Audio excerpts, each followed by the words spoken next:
podcast. The views and opinions expressed by guests on the podcast are their own and do not necessarily reflect the views of Two Cops, One Donut, its host, or affiliates. The podcast is intended for entertainment and informational purposes only. We do not endorse any guests' opinions or actions discussed during the show. Any content provided by guests is of their own volition, and listeners are encouraged to form their own opinions.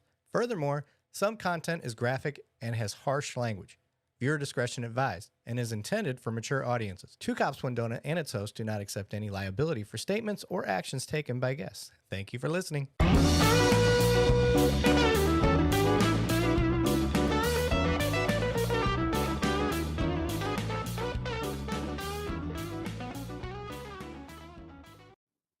All right, welcome back to Cops, One Donut. I'm your host, Sergeant Eric Levine. Today, I have with me special guest, Anthony Bandiero from Blue to Gold Training, and he is coming with a wealth of credibility. So I just want to throw this out there before I let him start talking. Harvard grad, law grad from Gonzaga. Yep. Practices law in Washington and New Jersey. And now Idaho in Supreme Court. Okay. U.S. Supreme Court. I didn't even get to former cop, Right. retired out of Nevada Highway Patrol. Yep. Nevada Highway Patrol Sergeant. Okay. So we've got a cop that knows the law, that practices the law. Right. So how are you, sir? I'm good. I'm glad to be here. I've been looking forward to this. Yeah, we've been talking with Blue to Gold for quite some time and just trying to make it work and get it going. And you know how it goes. Yeah. And we've been blowing up in Texas. I just got done teaching for Texas DPS down in Waco. Oh, okay. Yep. And then so had a little extra time and wanted to come by and see you. Nice. Excellent. When tonight's focus, guys, or I should say this morning's Yeah. focus is going to be search and seizure and Constitution, Yep. which is your specialty. Yes, it is. Okay. It's funny that you mentioned Waco and we're talking about search and seizure in the Constitution, because if there was one place that really royally screwed up search and seizure in the Constitution, it was Waco, Texas, during, what was that dude's name? Correct. Not correct. David Koresh, right? No, was it? Yeah, David Koresh. Yeah. Yeah. The loony dude that did the compound. Now, I wanted to go out there and see the space and see what was there, what's there today. I don't know if that's kind of weird, but I just want to see like if it's actually rebuilt or something. But yeah, anyway. Yeah, there's somebody's. This is what I love about having the live feed is they can tell me when something's and I think you sound fine, but they hear something different. Yeah. So all right, I just readjusted the mic. Yeah. Let me sure we're plugged in there. I'm not hearing any feedback in my headphones. Yeah, so no, it sounds good. Maybe it's a connection on their end too. Yeah. But So Two Cops, One Donut. It is not Monday. You were right. This is a bonus episode. Yep. We made it work. We are still going to have an episode Monday, so just be ready for that. And a matter of fact, I do have to get a hold of those guests to find out. Have you ever heard of the Pop Brothers? No. Okay, so the Pop Brothers, they go around and their big internet media thing is when the cops talk to you and start asking you about a crime, what should you do? And they have a slogan. It's shut the fuck up. Yeah. So yeah. They're funny, but they're right. I tell people ask me as a cop, like, what do you tell your family? Of course. So don't talk. And don't consent. Yeah. And don't consent to shit. Yeah. I mean, there's always an exception to every rule. The reality is that sometimes doing that for a relatively minor issue can just make it a little worse for you because the cops are going to take a one-sided story. However, the reality is if you look, I'll just tell you, let's just be honest about it. If somebody messed up, they shouldn't talk and consent. Right. Even if they didn't mess up, but they're being accused of a serious issue, don't talk or consent. It's just the reality. I mean, you shouldn't dig your own grave. Right.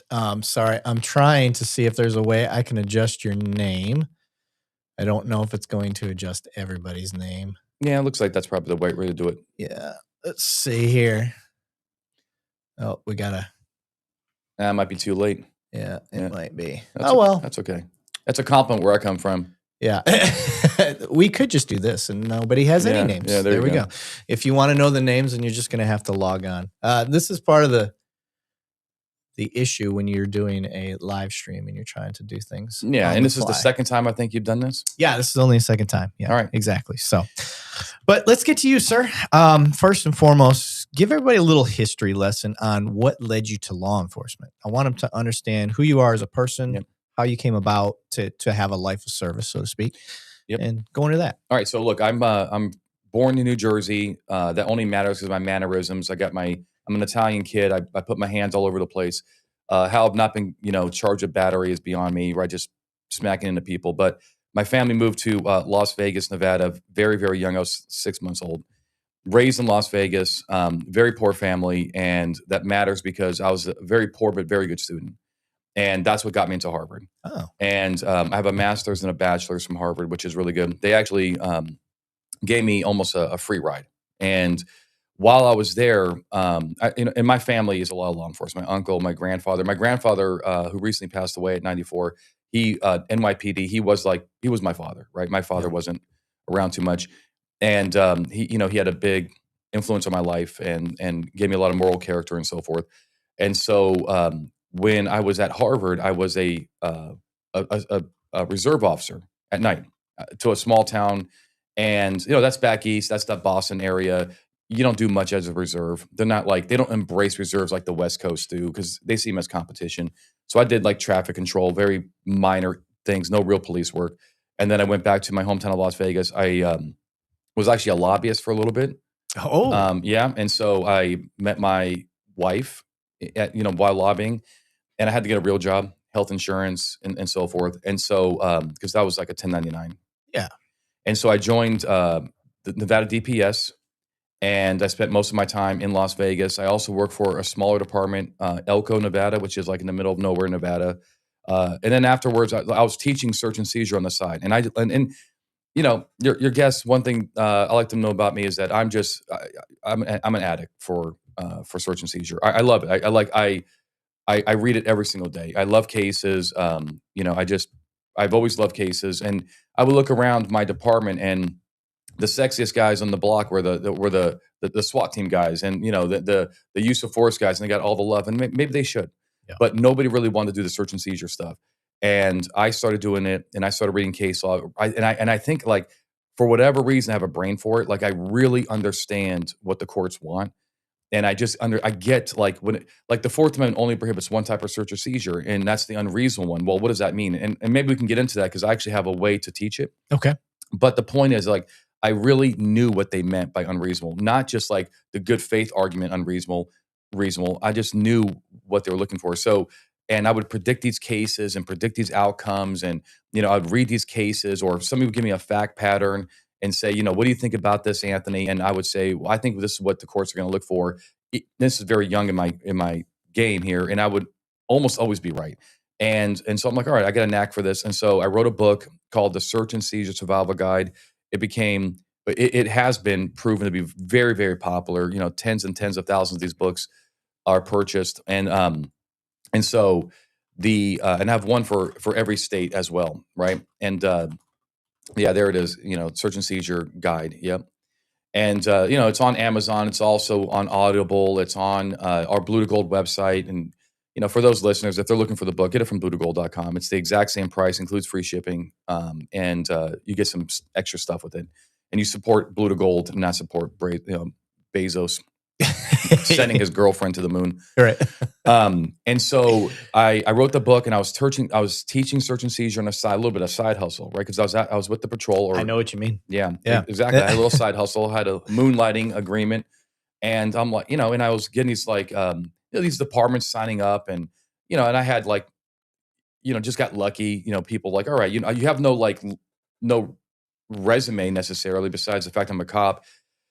And so I was like, all right, so I'm getting some traction. People like the way I was teaching it.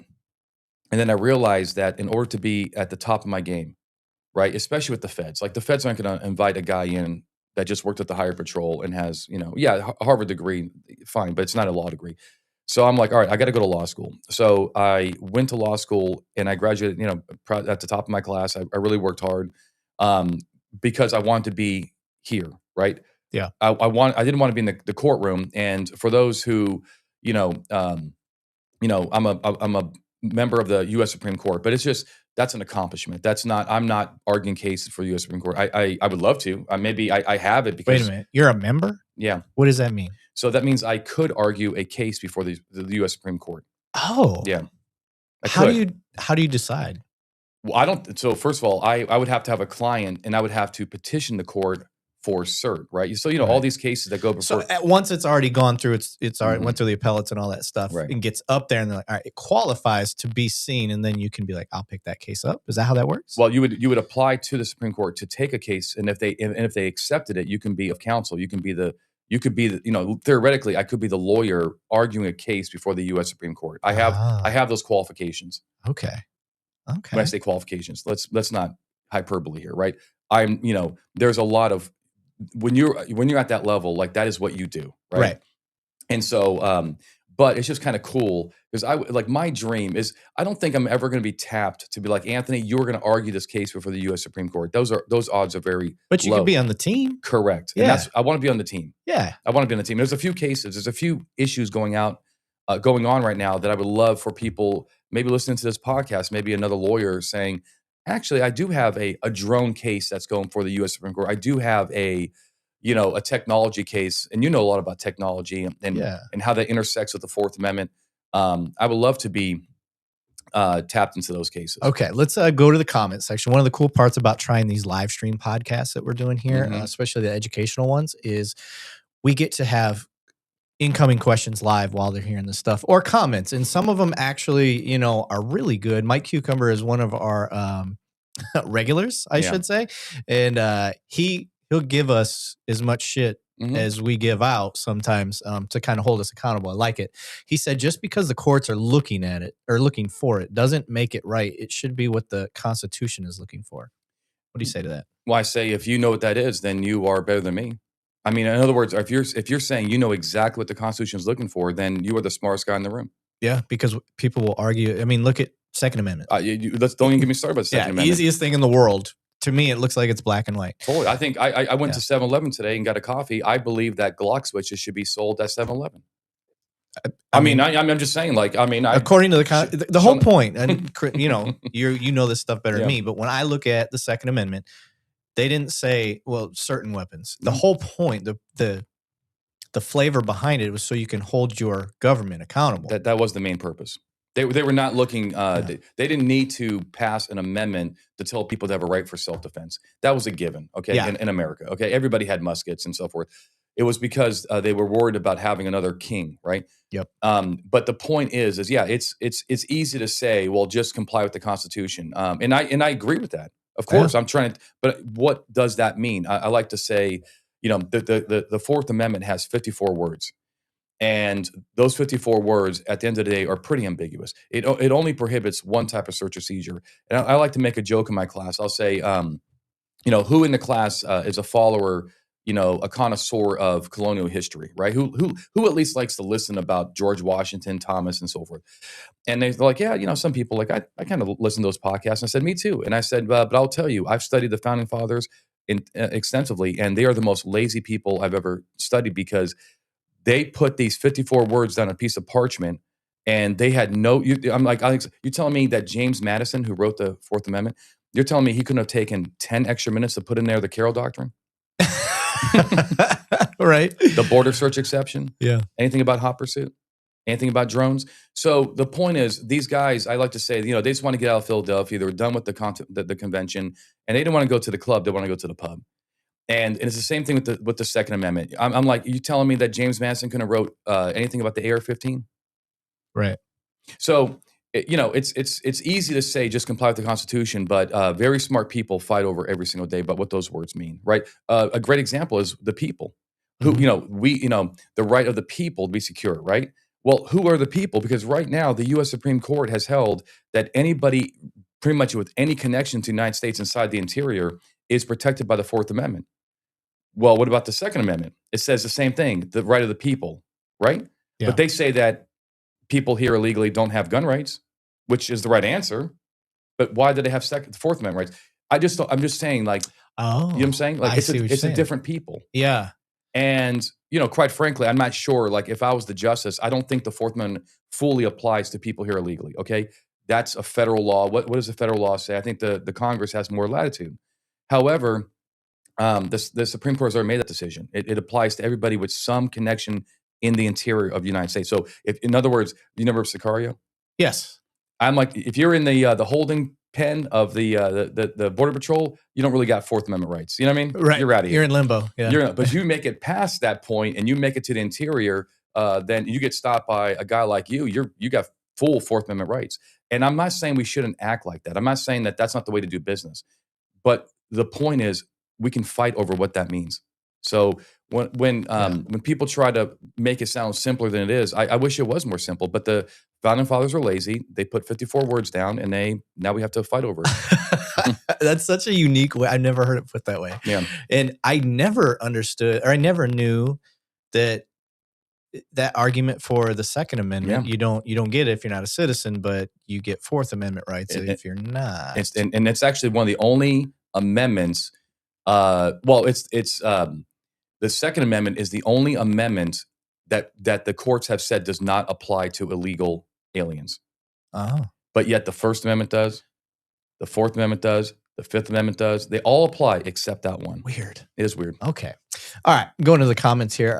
Kingslayer said, and he dropped $5 in the super chat. I left it up here. Make sure you split it with me. Yeah. Thank you very much, Kingslayer. He said, I was able to attend a Blue to Gold class. I loved it. I actually was able to ask him about Stegall disagreement. I watched all his videos. I don't know what he's referring to about the Stegall disagreement. I know Stegall is he's referring to a Supreme Court case. Do you know about this case?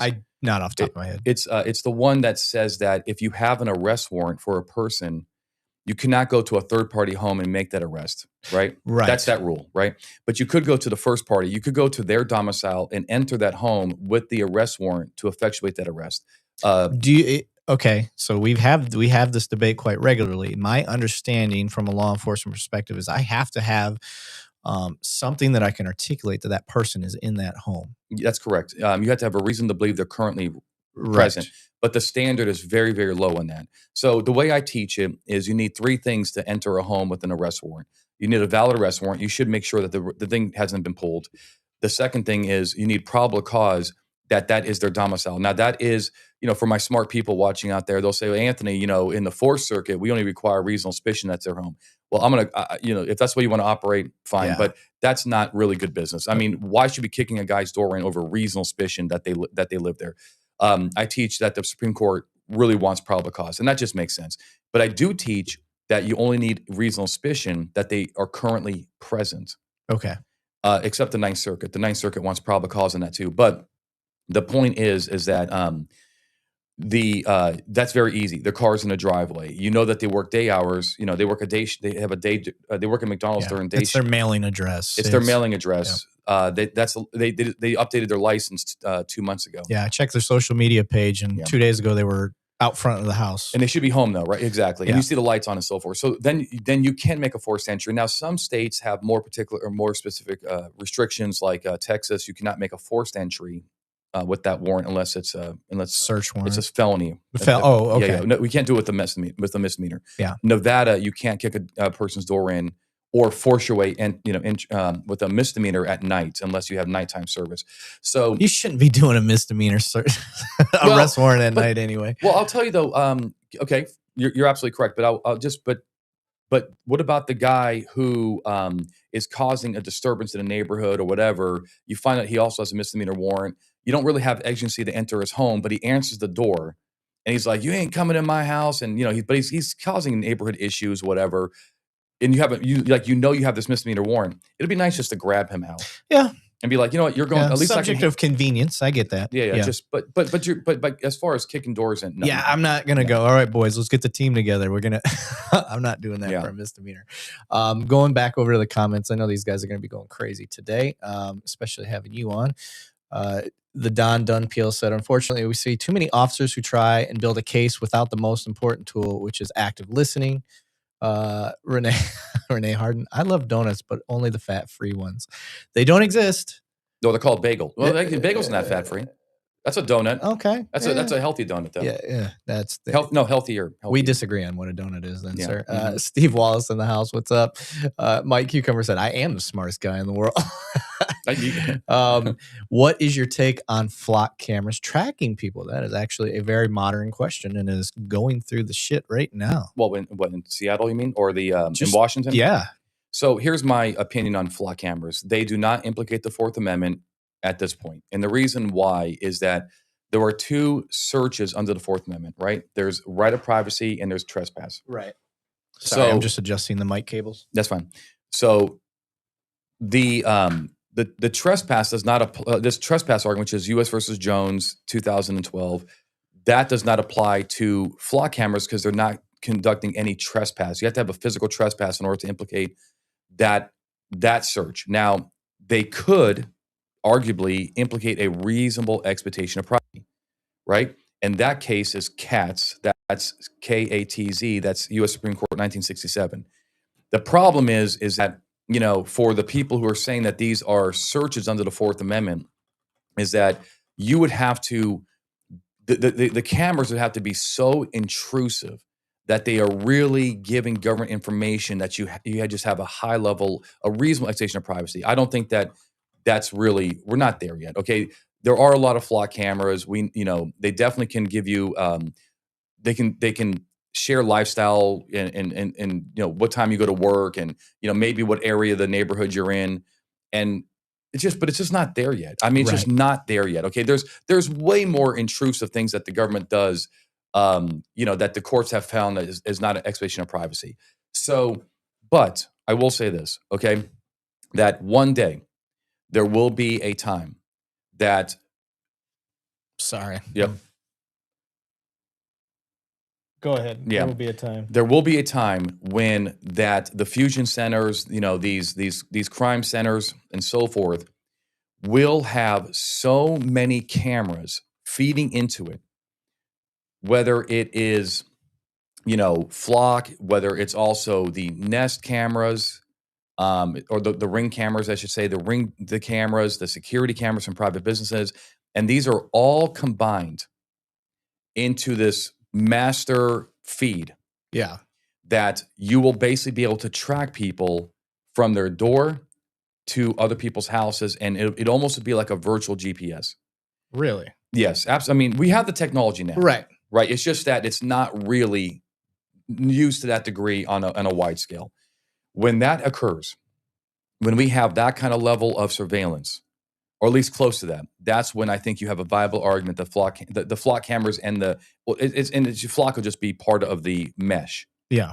But at that point, the government is going to have to answer some questions, and I think that they're going to have to say, maybe it is a police state type stuff, right? Which the Supreme Court, I think, is concerned about. That technology is, and they talk about this, that the technology is giving you information that there's just no way that was even conceivable when the Constitution was ratified. Now, of course, the Founding Fathers had no idea where this is all going. Okay, technology and so forth. They couldn't have, in a million years, believed that we could have, that we have that we actually have the capacity right now in 2025 to send a private person to the moon, right? Yeah. If you had enough money, right?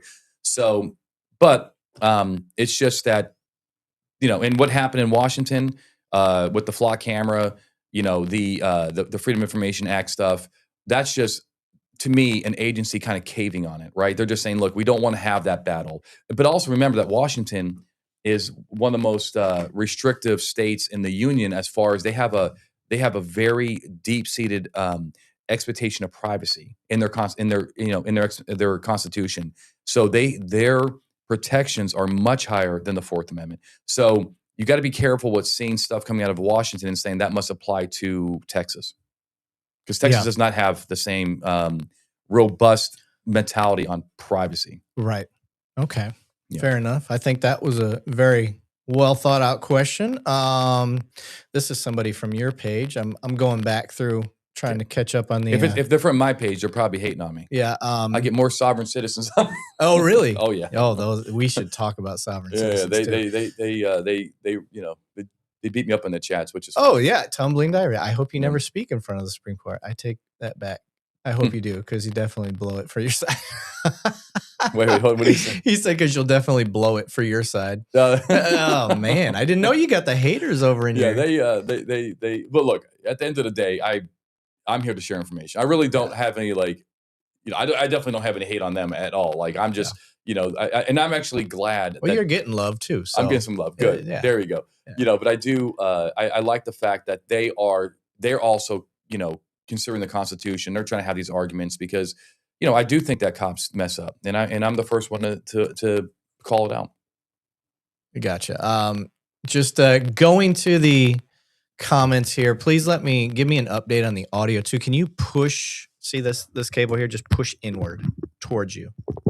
Yeah, there we go. Just checking connections and making sure, because I don't know whose mic it is that could be crackling.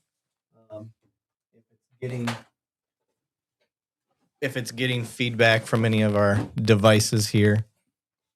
But all right, we've done what we can do. Yeah, we've done what we can. We moved the computers and the phones. Yeah, everybody says the audio is good. It just has a slight crackle to it, but I'm not sure what it could be. So, Beckham, UK Han Live said a Freedom of Information request of flock camera data has shown and allowed tracking of people by stalkers.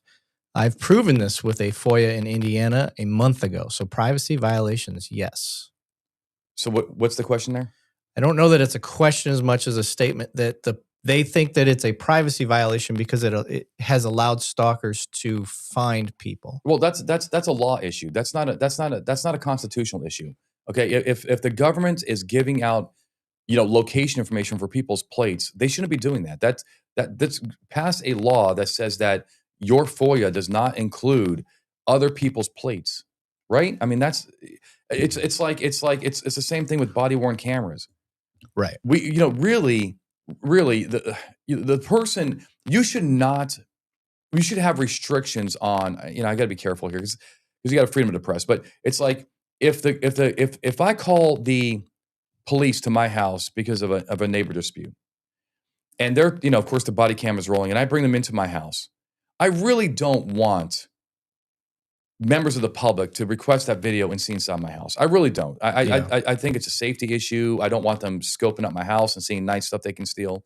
But at the same time, I also want transparency for how the police act, right? So I'm not smart enough and I haven't had a study issue about what that balance is, but that's what's going on here, okay? It's just, it's not a constitutional issue. It's a legal issue. Go to your legislature and say, hey, we don't want to give out the plate information to members of the public that are not that's not their car, and they have and they shouldn't have a right to it, quite frankly. Yeah, I mean, now, but back up. If you're a news reporter and you want to see like how much tracking is going on, and so that's different. But as far as specific, like tell me where this car has been, no, they should not give that up. Yes. Yeah. And something else to consider for the law enforcement side too is when you do these searches, there's a portion that tells you to list your reason for search and the case number associated, right? Which you should be doing, but officers need to be careful at the reasons that they're putting in there because some of them put in there contacted a CI or narcotics investigation. Like you're giving up, one, your identity as a narc officer, or two, you may be giving up a confidential informant. Yeah.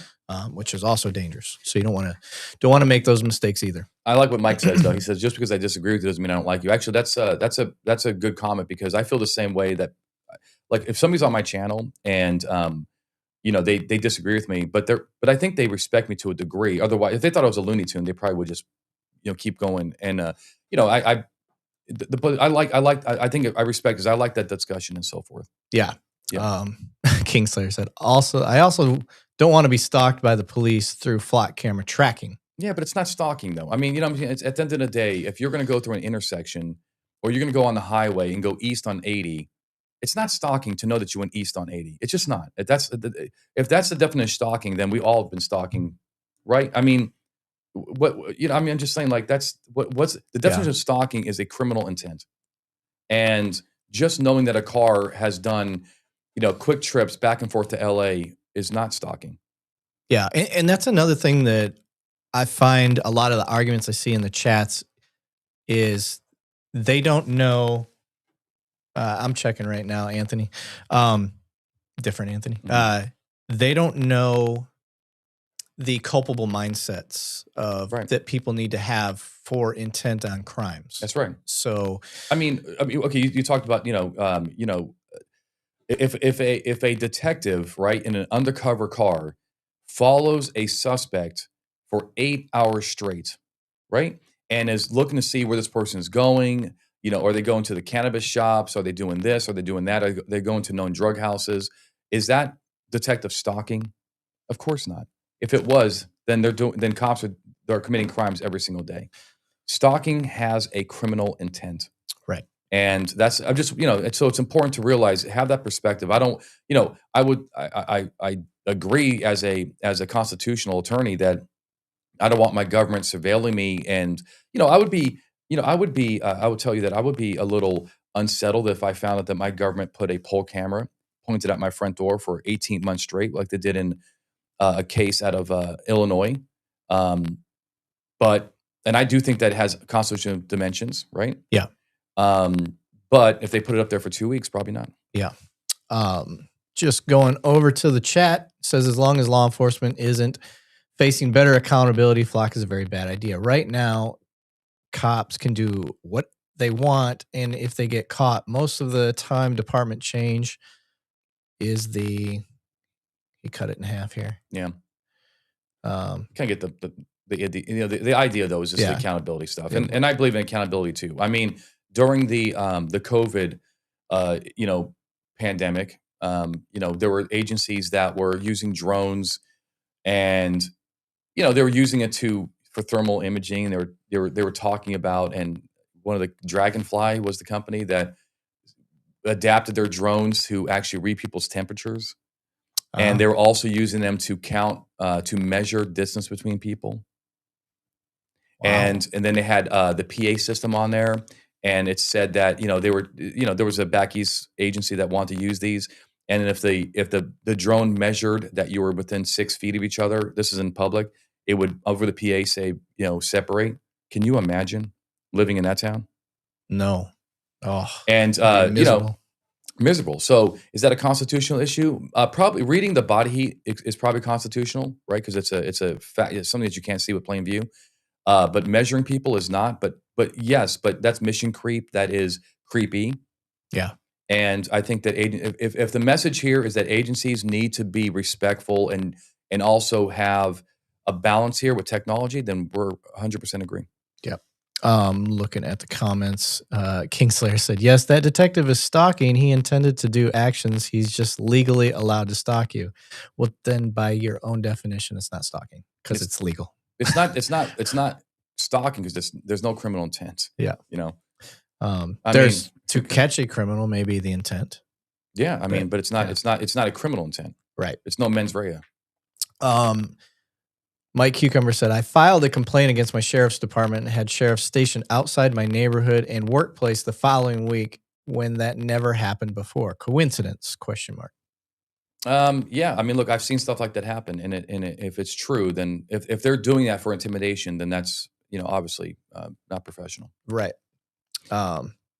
Remove the cop element. The idea of how many cameras there are watching us at any given time is huge. Tesla cars, traffic control cameras, phone, road cameras, etc. Yeah, it's true, right? I mean, and Tesla's watching you too, right? So, shit, your phone's watching you. Oh, unfortunately, I mean, so yeah, so I mean, it's when it comes to the search and seizure stuff, right? I will tell you that the one thing that I have a passion about and I'm on a mission about is to try to teach the Fourth Amendment in a way that cops just get, because it's and I'll tell you a good example is that a lot of officers believe, and since this is kind of in the theme in the comments here, right, is that getting it wrong or whatever. It's just cops believe that if they mess up, if they violate the Constitution, but they didn't mean to. Okay, I mean, they were trained that way, or they made a mistake. But as long as they have good faith, that will get them out of legal trouble, right? And that's what frustrates a lot of our audience is they think that cops good faith it intentionally, knowing they have qualified immunity. And I'll tell you my opinion on that. But I think your audience should know that there is no good faith exception. And my audience should know, the people that are, that push back on me too. There is no good faith exception under the Fourth Amendment for warrantless searches and seizures. In other words, what I'm trying to tell you is if we have an officer who, chalks a door, like he's talking to somebody, over some neighbor dispute, and the suspect here is like, you know what, this is kind of BS. I'm done talking to you. and they want to close the door, they can do that unless there's exigency, which there probably wouldn't be, or a warrant. They can close the door. Now, have officers, mistakenly put their foot in the door saying, "Look, I'm not done talking to you." And the answer is yes. I think I've done it, right? Um, because I didn't know better. And if I would have gotten sued on that, I probably, and I went to court and said, "But Your Honor, I didn't mean to violate anybody's rights. I had good faith." That the court would say, "That's not what we're looking for here. We're looking for what's called objective reasonableness. Were you objectively reasonable in what your actions are?" Now, good faith applies to warranted searches and seizures, right? That ended up being defective.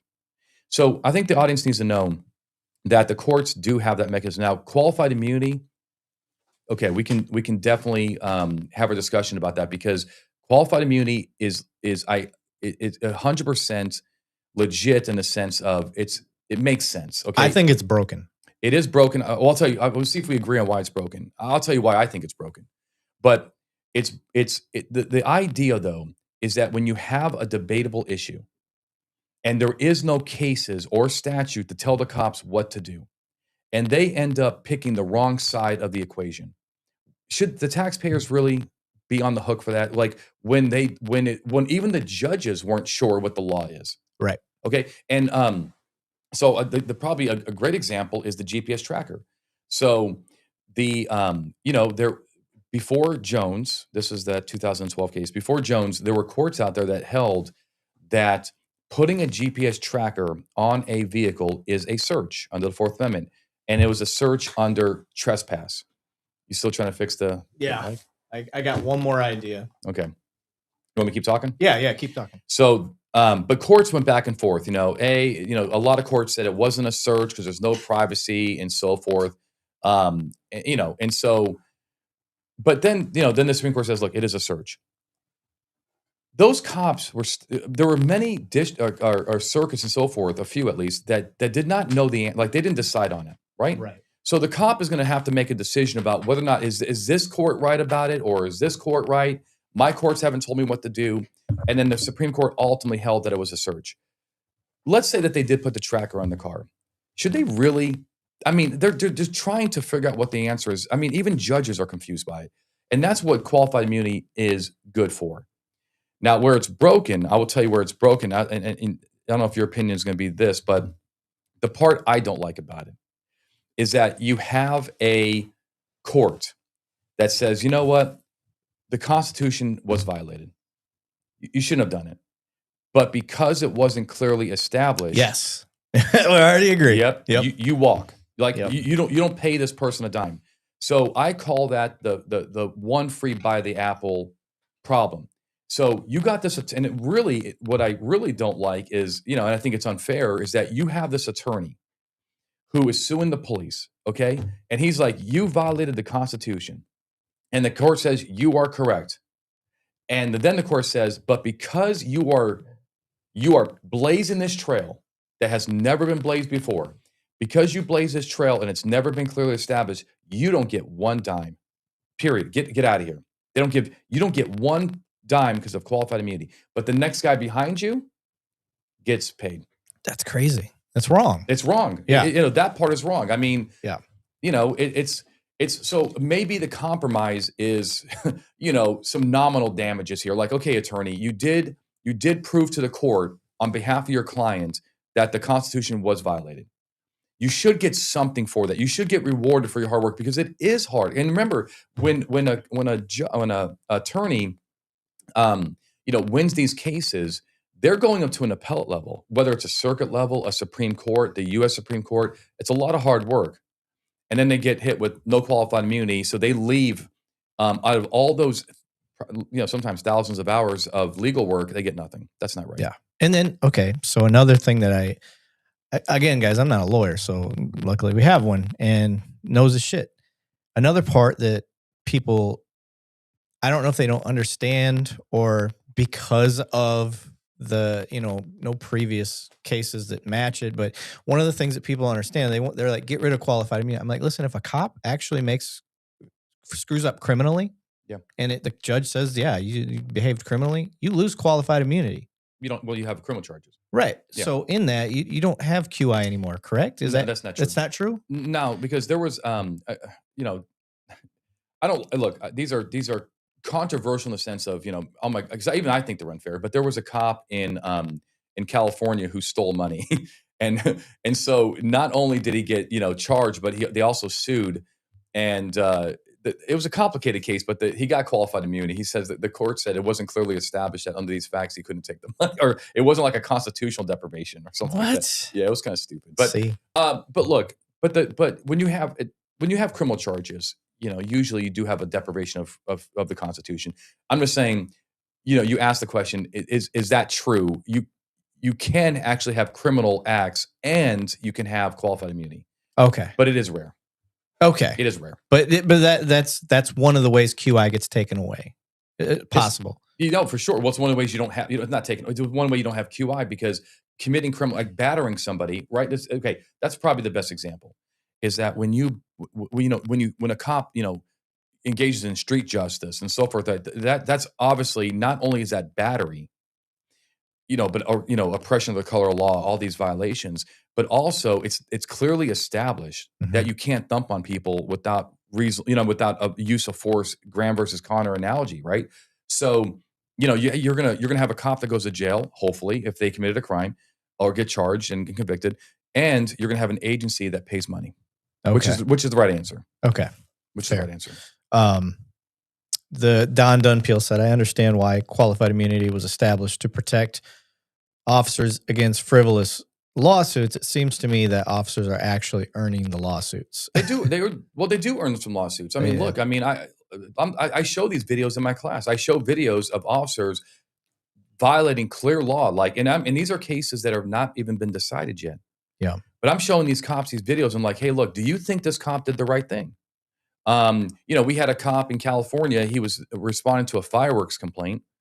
And by the time he got there, the fireworks weren't being, shot off, whatever. But was that the one that goes inside? Yes. He says, I own this house, right? Yeah. And that cop clearly messed up. Yeah. Based on what we know about the case, right? I don't want to, if he calls him and says, Anthony, did you also know that they shot somebody? I'm like, I didn't know that. You didn't say anything about it. But the point is, based on what we see in that video, that's clearly established that you can't do that. And you should pay her money. Because if it happened to me, I want money too. Yeah. Yeah. And it was so egregious. Like how he thought he had any claim to be in that house was crazy. Beckham UK Han Live said, trying to get a prosecutor to press charges is a 1 in a million shot. Even having one cop charge another is rare. Rational basis does not apply to either situation, yet they try. That's true. I mean, the reality is that it is very rare that prosecutors take criminal action against cops that do commit crimes in a literal sense. Okay. We're not, we're not talking about the big cases and so forth, but even the minor ones, it is rare. I mean, you'd be lying to say like using NCIC to look up somebody that they're not. That's illegal. You can't. I call that running a background check on your babysitter is a crime, but you ain't going to get charged for that.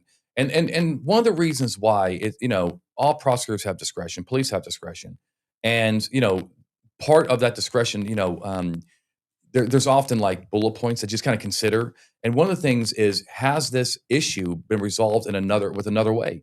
And agency discipline is part of justice. Like, if a person working at the car wash, does something illegal, their job usually is not going to resolve that issue. You know what I mean? Right. Like, for example, maybe they get fired, but cops do have a real, the agencies with internal affairs do have a legitimate mechanism to punish police officers for their misconduct.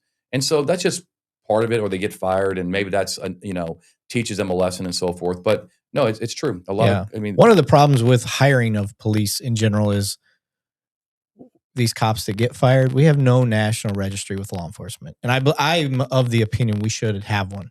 Yeah. If you leave under investigation, if you are allowed to resign, if you had criminal charges, whatever it is, like that should all be a part of a background check that we all have access to. I agree. And so that was tried. I guess it hasn't been implemented yet, obviously, but yeah, they started it and then it kind of like Yeah. they lost the federal funding for it or something like that. yeah, it fizzled out. But but when you apply for a cop job, for most places they're going to ask you, have you ever been a cop before? Why'd you leave? But let's be honest here. I mean, there are a lot of small departments out there that are so desperate for personnel that they do hire people with checkered past or people that are not completely being clean about what happened at their last agency. Yeah. At least that database would show them, like, yeah, you did work for Mayberry PD. It did say, you were terminated. Let's call Mayberry and find that. Or, and there could be some, some information in that file that actually is, that's private, but that the new agency could see if they had a legitimate reason. Yeah. Mr. Billfold, we actually had him on. He's one of our dedicated followers that he debated with Von Kleem from Force Science, if you know him at all. He goes to he's also lawyer, he used to be a cop. His specialty is use of force. Yep. So he's always talking about use of force stuff. But they got in a debate live and discussed why they were for qualified immunity and not for qualified immunity. Yep.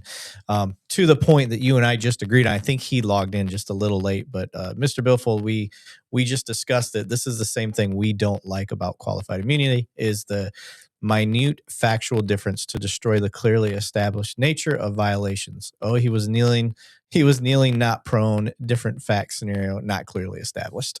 Yeah, I'm not sure if I have any comment, but yeah. Yeah. So let's see here. Going to the internals affairs.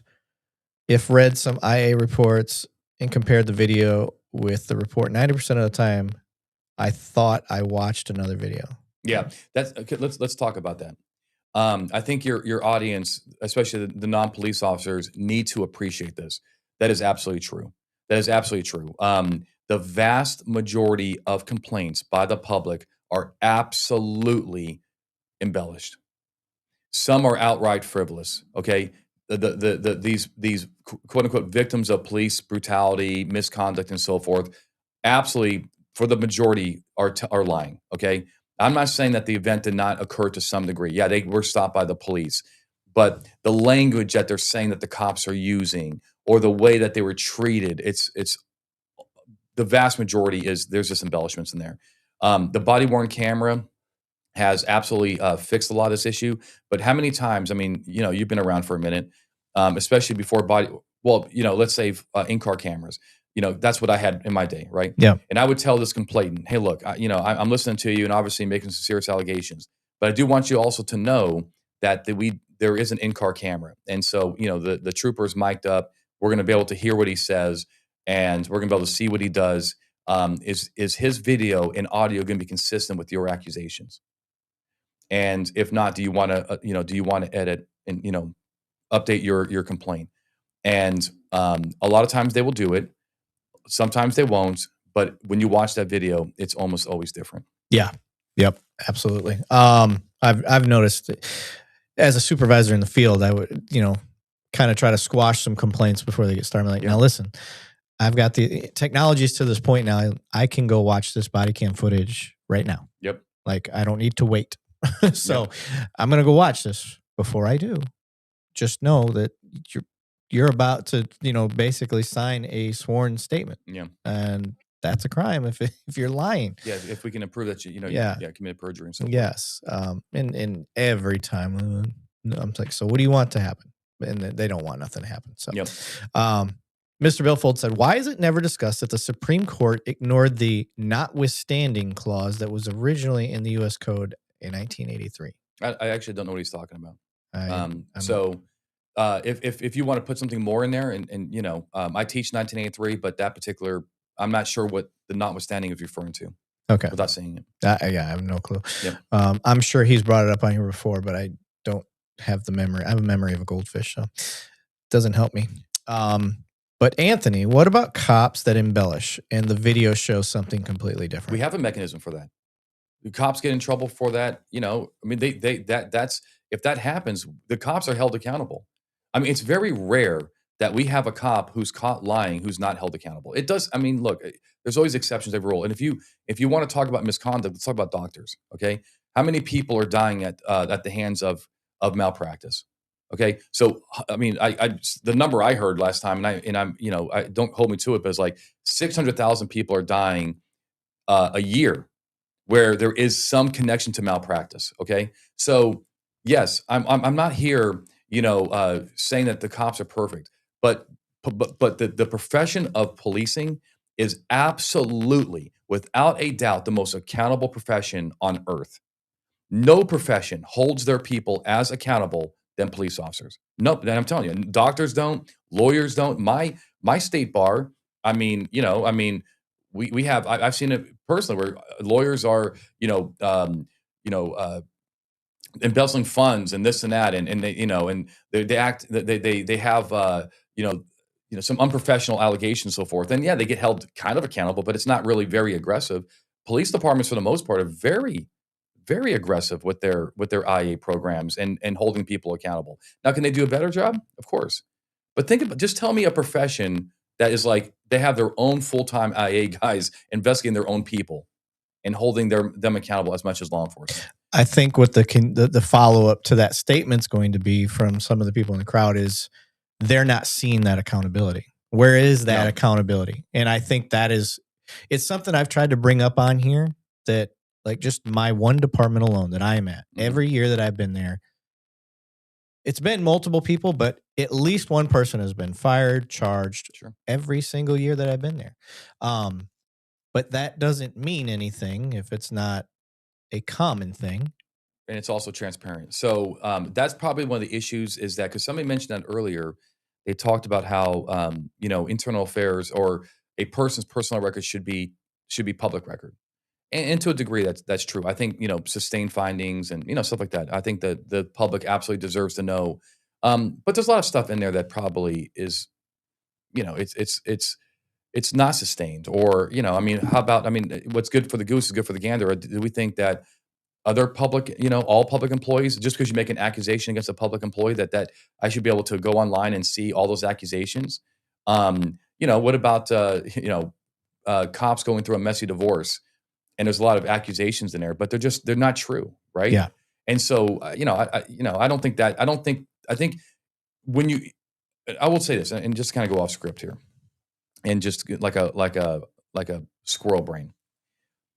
When you put the public, whether it's politicians, whether it's the news media, community activists, when you put them into shoot, no shoot situations, they almost always come out saying what? Oh my God.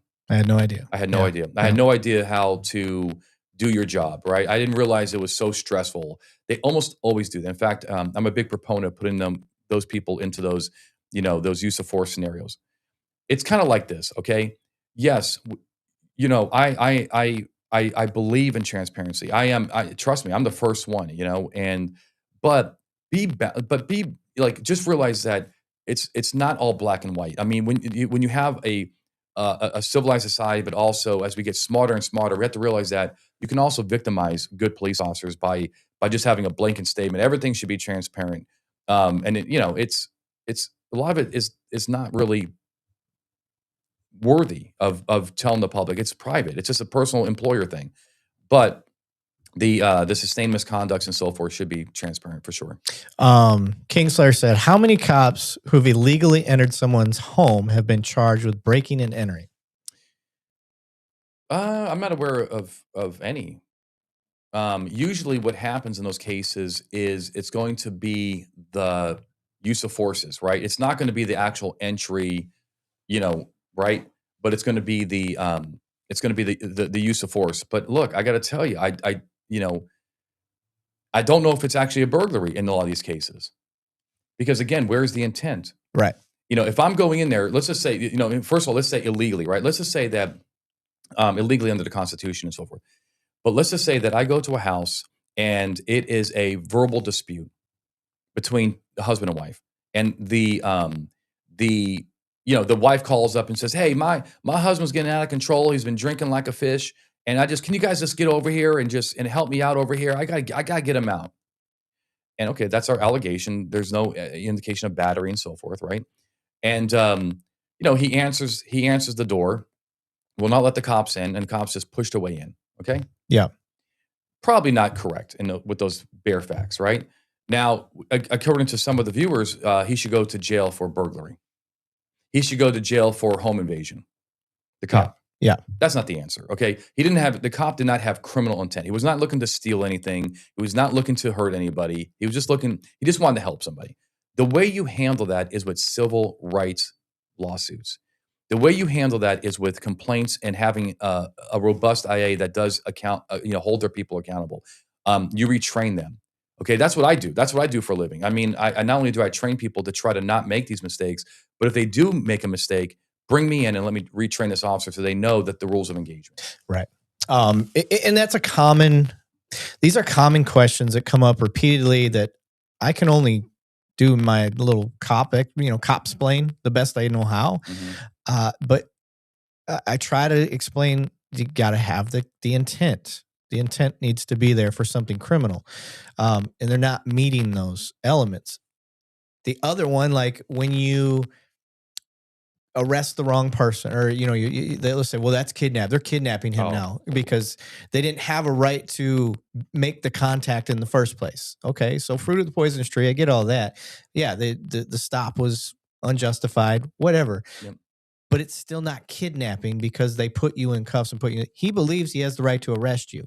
He's not there to physically take you and pull you away from somewhere with that criminal mindset that they need to have. He's there because he thinks he's doing a law enforcement action. Yeah. You're not sending a guy to prison for 20 years for making an arrest that, in retrospect, lacked probable cause. And it's also the same thing as the Walmart loss prevention officer who detains you thinking that you were a thief, totally got the wrong guy. He messed up and he locks you in, he takes you physically. You need transportation for kidnapping. He transports you to, the loss prevention office or something like that. Yeah. The way you handle that is lawsuits. You handle that with complaints. You handle that with public disclosure. You don't send the loss prevention officer to prison for a crime he didn't commit. That's not a crime. That's not the intent was not to deprive somebody of their liberty for an unlawful purpose like sexual assault and so forth. And so I just think people need to realize that a lot of these issues are not of constitutional dimension or criminal dimension. They're internal. They're just us as human beings trying to. We need to do better. We all agree on that. But let's not also send people to prison for 20 years for a crime they didn't commit. And it goes the other way too, by the way. We're not talking just about cops. Cops also need do a good job and make sure that they're not sending the public to jail for crimes they didn't commit. It is both ways. Yeah. So Mr. Billfold sent me a message on Discord so he could clarify his 1983 question. So he says, the notwithstanding clause in the original 1871 text of 42 USC 1983 explicitly stated that the state laws couldn't block federal civil rights claims, meaning state immunities, like qualified immunity, were eliminated. But this crucial language was accidentally dropped during the 1874 compilation, leading to decades of legal debate, though some argue the original intent still voids these state defenses today, according to legal scholars. I'm not sure I'm understanding the point of that as well as I would like to, but to me, I'm gathering that because the notwithstanding part didn't make it into the new bill, the 1903 is a federal, we're in federal court on that. And we care about the federal constitution. So state claims usually don't affect those anyway. People oftentimes make state claims and federal claims in the same lawsuit. So I'm not sure, I'm just not sure if I'm really, maybe I'm just not smart enough to understand what he's talking about there. I haven't researched it, but if we're in federal court and you violate the Constitution, you get, and you don't have qualified immunity, you get jammed up. So maybe that's what he's talking about. I don't know. Okay, fair enough. So I want to get into some of the common things that get brought up a lot with police work. And I'm going to lead this one off with an example. Okay. You got an officer pulls you over for speeding on the freeway. This is right down your alley. That's right. So you pull him over for speeding. You write him a warning. The officer is on a passenger side approach. Not that this makes a big difference, but passenger side approach comes up. All right, sir, I'm going to give you a warning. Here's your warning. It's written out. Oh, okay. Warning. Hands it over to him with the license. The guy grabs it and instantly drops it down onto the passenger seat. Attitude, no attitude. Really hard to tell from the video. The officer doesn't like it. Grabs the ID and the warning back. Goes, I'll be right back. Doesn't say anything. Yeah. Goes back, writes the ticket. Yep. Comes back up to the car. Issues a citation. Yep. Obviously pissed off police incident there. But now the question is asked. The stop was technically over. Well, that's going to be the question. That's going to be the debate. The stop was over. And did the guy make an illegal search seizure by reaching in through the threshold of the vehicle, the window, and grabbing that guy's ID? Well, this is funny because this is the qualified immunity debate, right? So if we're going to sue this officer and say, hey, you violated the Constitution, you unlawfully seized me. Well, the question is going to be, was it clearly established by handing him his license and that warning that the stop was legally terminated? And I got to tell you, you got to do some research on it, right? I mean, as a lawyer, you don't just. But I'll tell you that I don't like it. Okay, if one of my officers did that, I would, he would be called in. Okay, because it is, at least if it's not legally over, which it probably is. Yeah, it is constructively over. Okay, and also, I teach officers, do not, especially when the stop is already over. Okay, don't change your enforcement at that point emotionally, right? Because and my grandfather, again, who's NYPD, he worked motors for a little bit. He was like, "What do you expect these people to do after you give them a ticket? Like hug you, thank you? They're not happy. They're not happy. Oh man, thank God. I'm so glad I got a ticket today. Look, I've been pulled over, and I don't get much, but I do have a lead foot. But I'm like the last thing I'm like, man, please don't give me a ticket, right? And if I do get a ticket, I'll probably be a little burnt, Don't you know who I am? Yeah. No, but the point is that I think that the better legal argument at the end of the day, let's get qualified immunity out of it. Because, and can I just also tell you this? When I teach classes, I don't teach about qualified immunity really, because I think that's a cop out. Whenever I talk to a lawyer, no pun intended, guys. Yeah, exactly. Whenever I talk to a lawyer and I say, hey, look, this is what I think the courts are looking for here, right? I think that once the cop handed his ID and his ticket to this guy, the stop was over. That's it, yeah. And then I'll have police attorneys, like advisors and so forth. Well, but we'll probably just get qualified immunity on that. I'm like, that's your attitude. That's your attitude. Yeah. And I got to tell you, nothing makes my blood boil more. Yeah. Because it's like, what a way to, you're saying like, you're just going to roll the dice on this? Like, don't you think your cops deserve to know at least what you think the answer is? What will the U.S. Supreme Court say? Yeah. If they're hit with this very question? And this is what the audience with what we do, and that I'm on their side about, is that attitude that other cops won't even begin to accept that that's an attitude with any cop. No, cops don't have that attitude. I'm like, they don't? I'm like, because they sure as hell are being taught that way about something. Well, qualified immunity will save you on that. No, it should be based on, is it morally and ethically sound? Like, are you okay with what you just did? That's fine to you? Yeah. Yeah. It drives me insane. No, it drives me insane. In fact, I have a recent experience of that. But it's like, look, we get paid the big bucks here, okay? The lawyers in law enforcement, and in order to make these decisions, okay?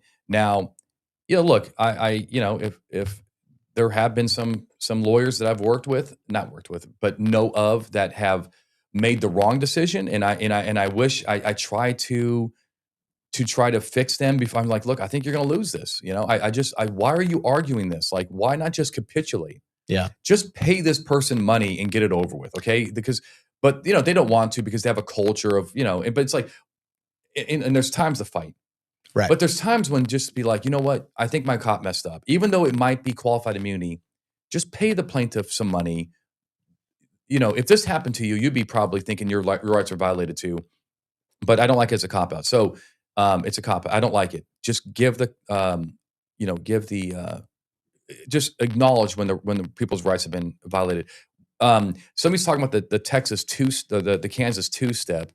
I'm familiar with that case, by the way. But, okay, yeah, because I've got Rodriguez v. United States also pulled up, which is, I think that's what talks about exactly when a traffic stop is complete. Well, no. I mean, look. Let's be frank here. I mean, Rodriguez does not answer the question you asked. Handing that right. There, I could definitely see a court saying, well, also the explanation of the ticket is part of the stop. Right. In other words, if that officer, so what he did there is still different. But if the officer is like, hey, I'm handing it to you, but I'm also going to explain to you, and that's part of the traffic stop, the stop may not be over. That may be part of the mission. Rodriguez. That's part of the argument that I made in that exact video is the trooper is still in the window. Correct. Not even like stepped away to go turn or anything like that. Like he's in the window. Yeah. His lights, he's still parked behind. I mean, so the argument can be made that he's still on the stop, but it's bullshit. We know it's bullshit. It's all. Yeah. Well, it's a warning. Well, and there's two different things going on there. Okay. Just the first thing is the stop over. That's Rodriguez. Rodriguez says that once the mission of the stop has been completed, the stop is over. Okay. The word is mission. And also the other thing is we have to diligently pursue the traffic stop. However, we don't have the cases. We don't know what circuit we're in and so forth in order to say when if that stop has been over. Has it been in reality over? Has it been in best practice over? Yes. If the guy doesn't want to hear your spiel about what court to go to and how, and what to do if you want to, not fight this and just get, go to traffic school. Well, actually, it was a warning, right? So, right. And maybe the cop would have been like, hey, just so you know, you only get one free warning from us.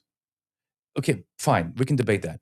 But what happened also there, which was bad in your scenario, is the officer is really punishing that person for their speech. Yes. And we shouldn't be doing that. As I say at Blue to Gold, you focus on people's conduct, not their content. Okay, you really should not care. You do care, but you shouldn't care legally.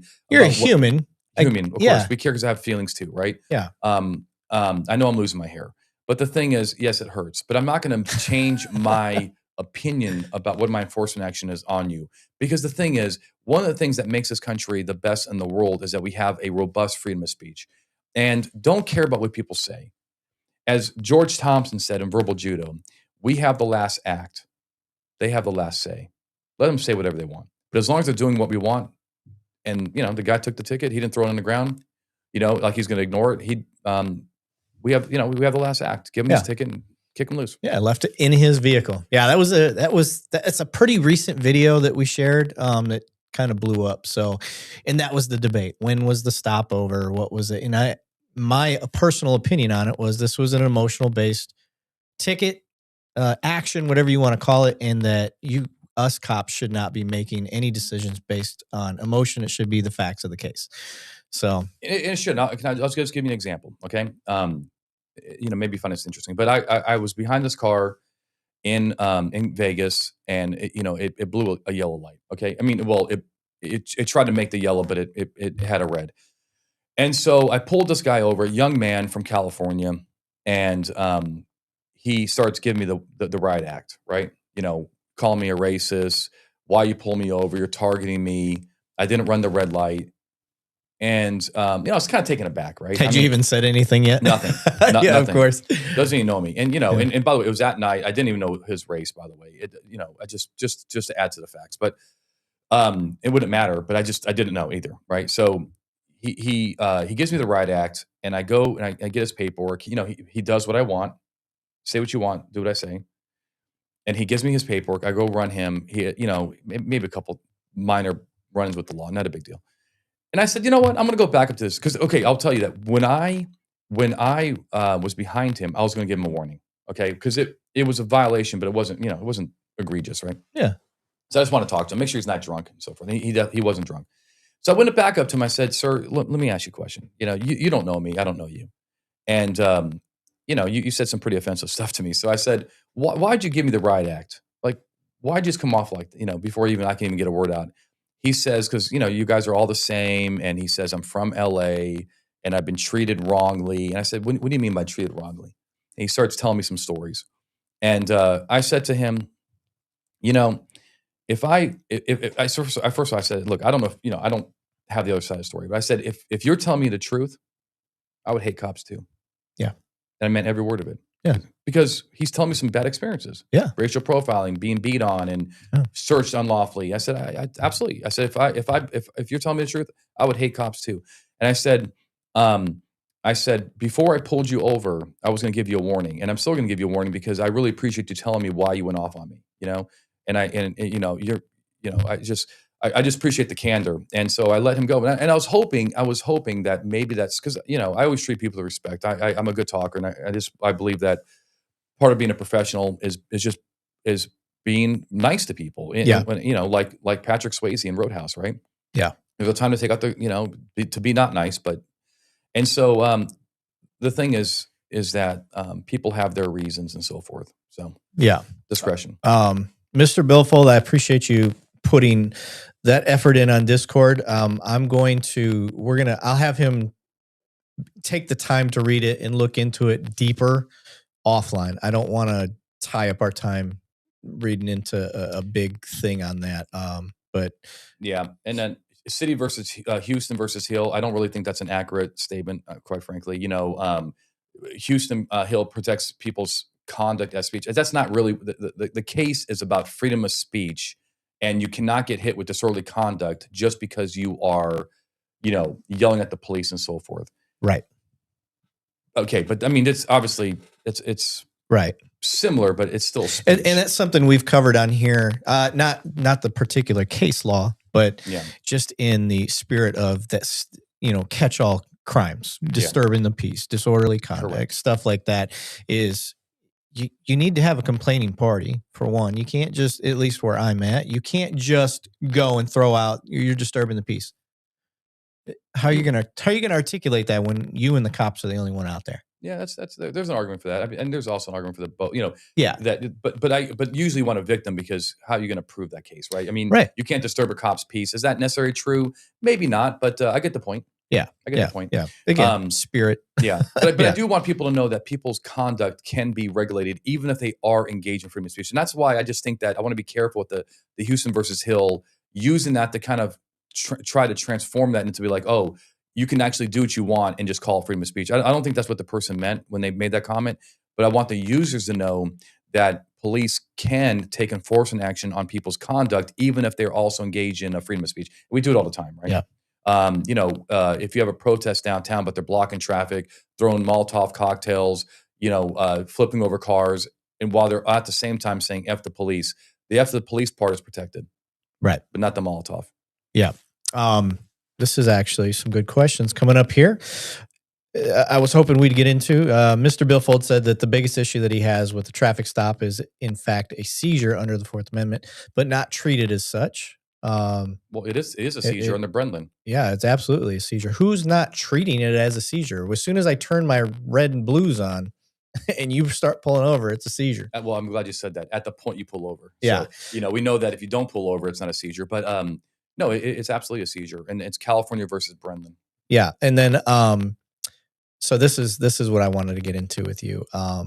If someone has signed a ticket but hasn't been given their copy yet, can the cop pull the person out of the vehicle via PIN v. MIMS, or does Rodriguez count that is an unlawful extension? But I want to get into just PIN v. MIMS in general. So that is, for some reason, that case.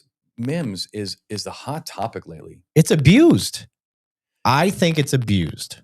I think so too. I'll ask you why it's abused. But okay, so let's establish what this case holds for. Okay, what's the proposition? So the proposition is that during a routine traffic stop, officers can order, hopefully politely, professionally. We don't want to de-escalate people, but cops can order a driver to get out of a vehicle during the traffic stop for two reasons. Number one, for officer safety. There was an officer safety component in MIMS. Correct. I guess they saw like a gun in plain view once he got out. But they also did talk about de minimis. And that's where the problem is. The Supreme Court really gave us a why MIMS was ordered out, but they ultimately upheld the order out under de minimis. De minimis is a Fourth Amendment doctrine that basically holds that some searches or seizures, in this case, a part of the seizure, some searches or seizures, it's just so de minimis that it's not going to be of constitutional dimension.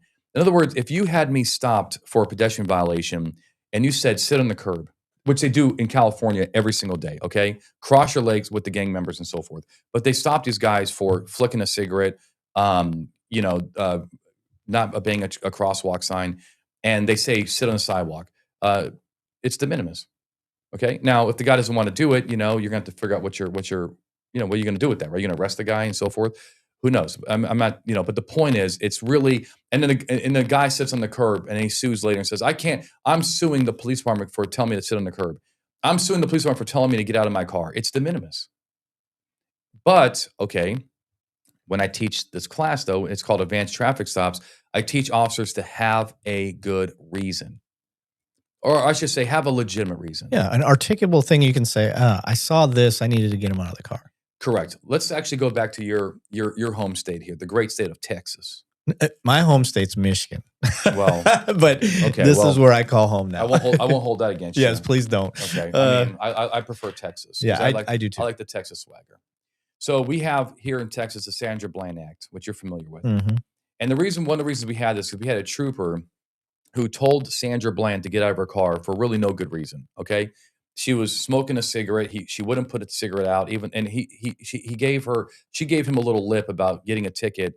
And just so, and actually I don't blame her one bit because her violation, according to what I know about the story, and if you know more, let me know.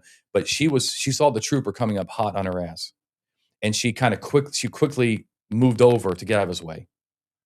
Now he wasn't super close, but she saw that he was moving. Yeah. No lights or sirens. She did not make a turn. She did not use her signal. But she thought she was helping the trooper out. She got pulled over for that. Okay, fine. Okay. But also she got a ticket for that. I got to tell you, I'd be pissed. Yeah. I'd be pissed because I'm trying to help you. You're trying to do a good thing. I'm trying to do a good thing and I'm getting a ticket. So she gives lip about that. And he says, you know what? Why don't you get out of the car now? And it goes back and forth. She gets arrested. And she ends up hanging herself in the jail 3 days later and killing herself. So the point of that story is I look at that video. When I teach that video, I say, look, does the trooper actually have the authority under MIMS to order her out? The answer is yes. I do. I absolutely. Show me a case that says after the ticket is written, you can no longer order the person out. It doesn't exist. However, did he do the right thing? No, he did not. Yeah. And that is like the way that I teach it and that I like to present it to officers is big picture stuff. Like, one, why are you getting them out of the car? If you can't answer that other than some emotional issue, you're in the wrong. And I want you to articulate an officer safety issue. Totally. I think you should have to. I think that should be how Penn v. MIMS is. Okay, now maybe, but also not just a safety issue, but also there's other. That's why I say legitimate. Like, what about just having a conversation with them, looking them in the eye, trying to maybe take them away from their other passengers so we can have it right. So when you say, but you also have an inkling that there's some sort of thing going on, and that might goes not be safety though. Yeah, true. Might not be safety, but criminal.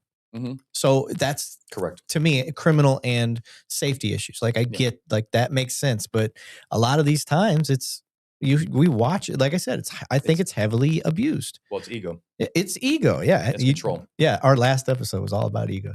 No, we haven't. We do have a huge look. The problem we have a huge ego problem in our law enforcement profession because we have a lot of power.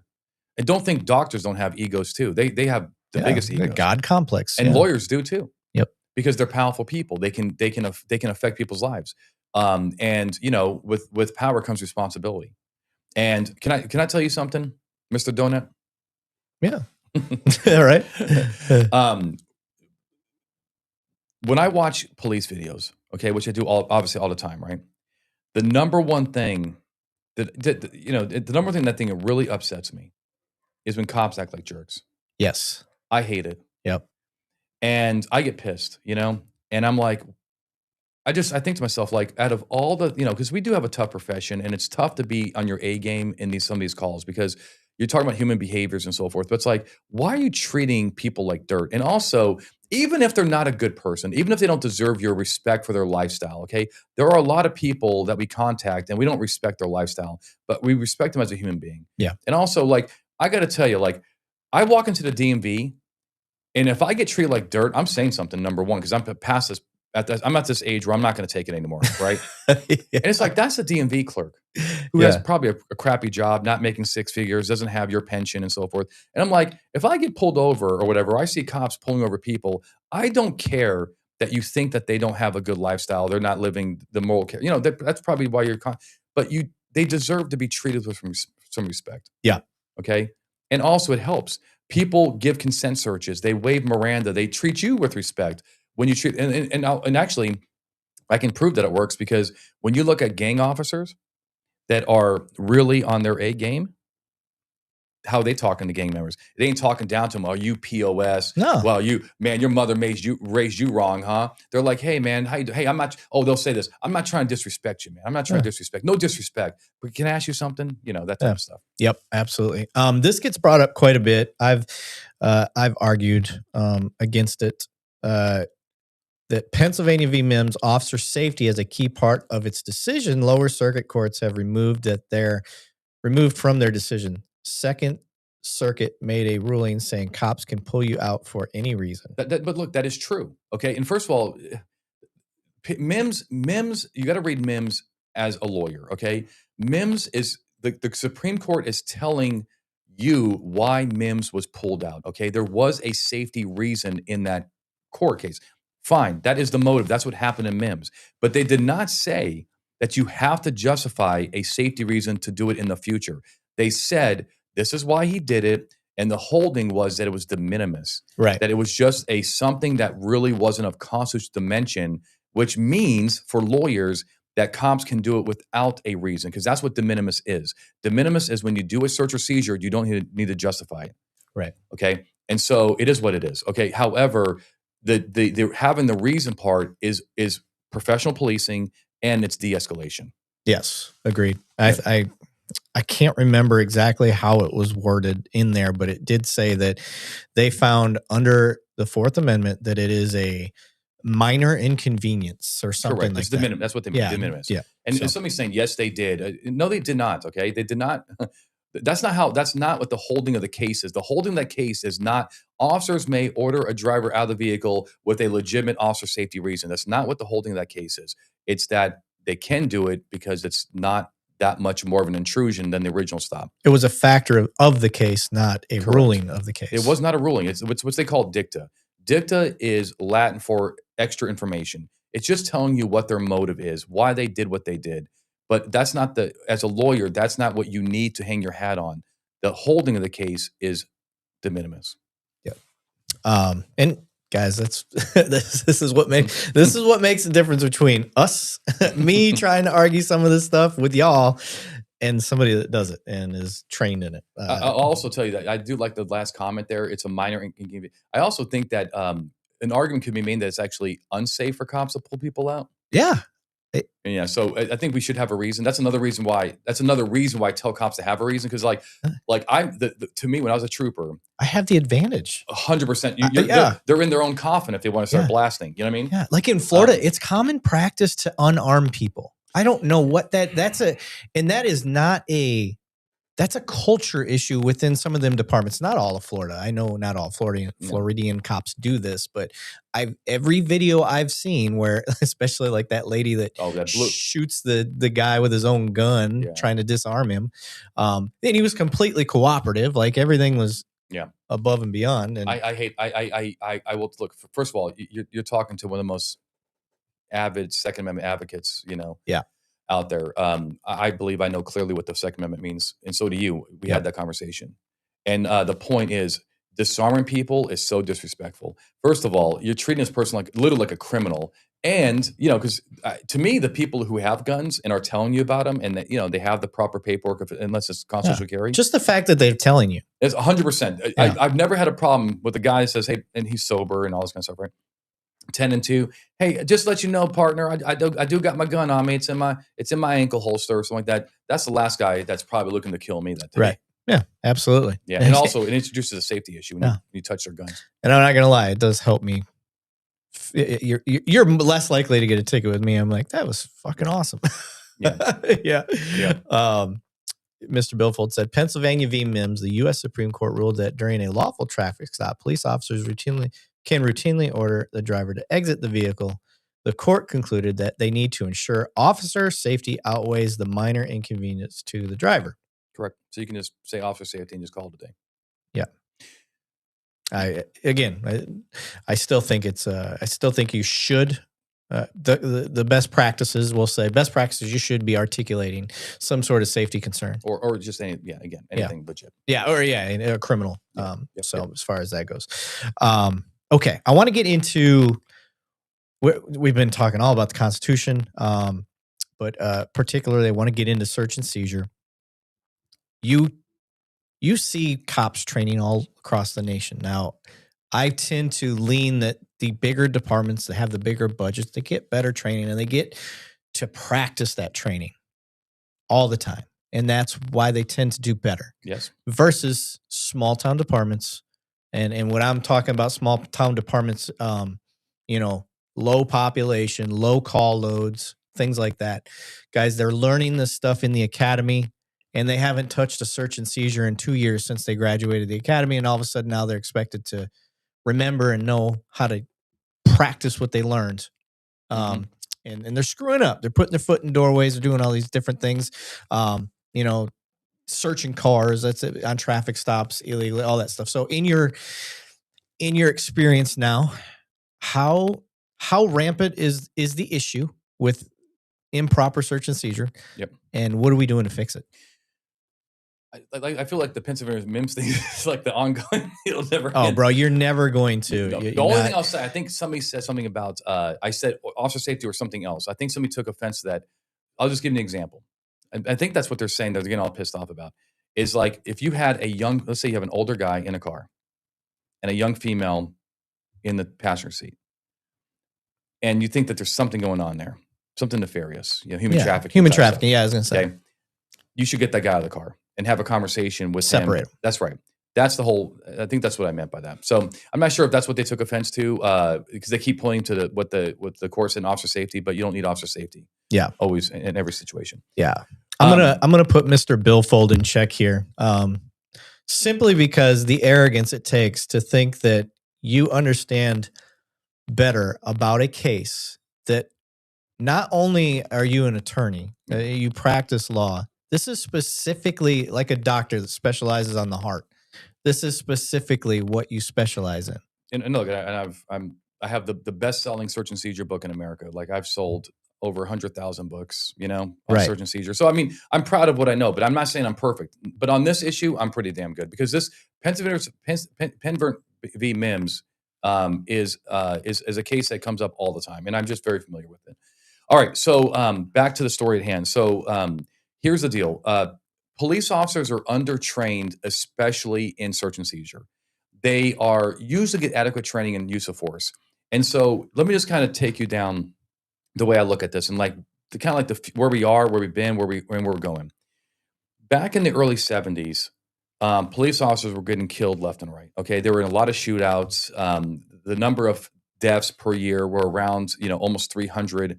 But felonious assaults on police officers, and now it's way lower because we have good tactics. Like we don't go up to cars anymore and just like, how you doing, fellas? With gun robbery suspects. Come on, fellas, get out of that car. Keep your hands up, and then boom. We now call them back. We do tactical things and so forth. We have bulletproof vests. We have good, tools and so forth. Okay, the point is that law enforcement as a profession has spent billions and billions and billions of dollars trying to keep officers safe over the last 50 years, and they've done a pretty good job. It's not perfect, right? But what have they done for search and seizure? Right, search and seizure has always been, no offense against redheads, but redheaded bastard stepchild, right? Yeah, they just don't give it the love that it deserves. And out of every 1,000 decisions that implicate the Fourth Amendment, because use of force obviously falls under the Fourth Amendment, a handful are use of force, legit use of force.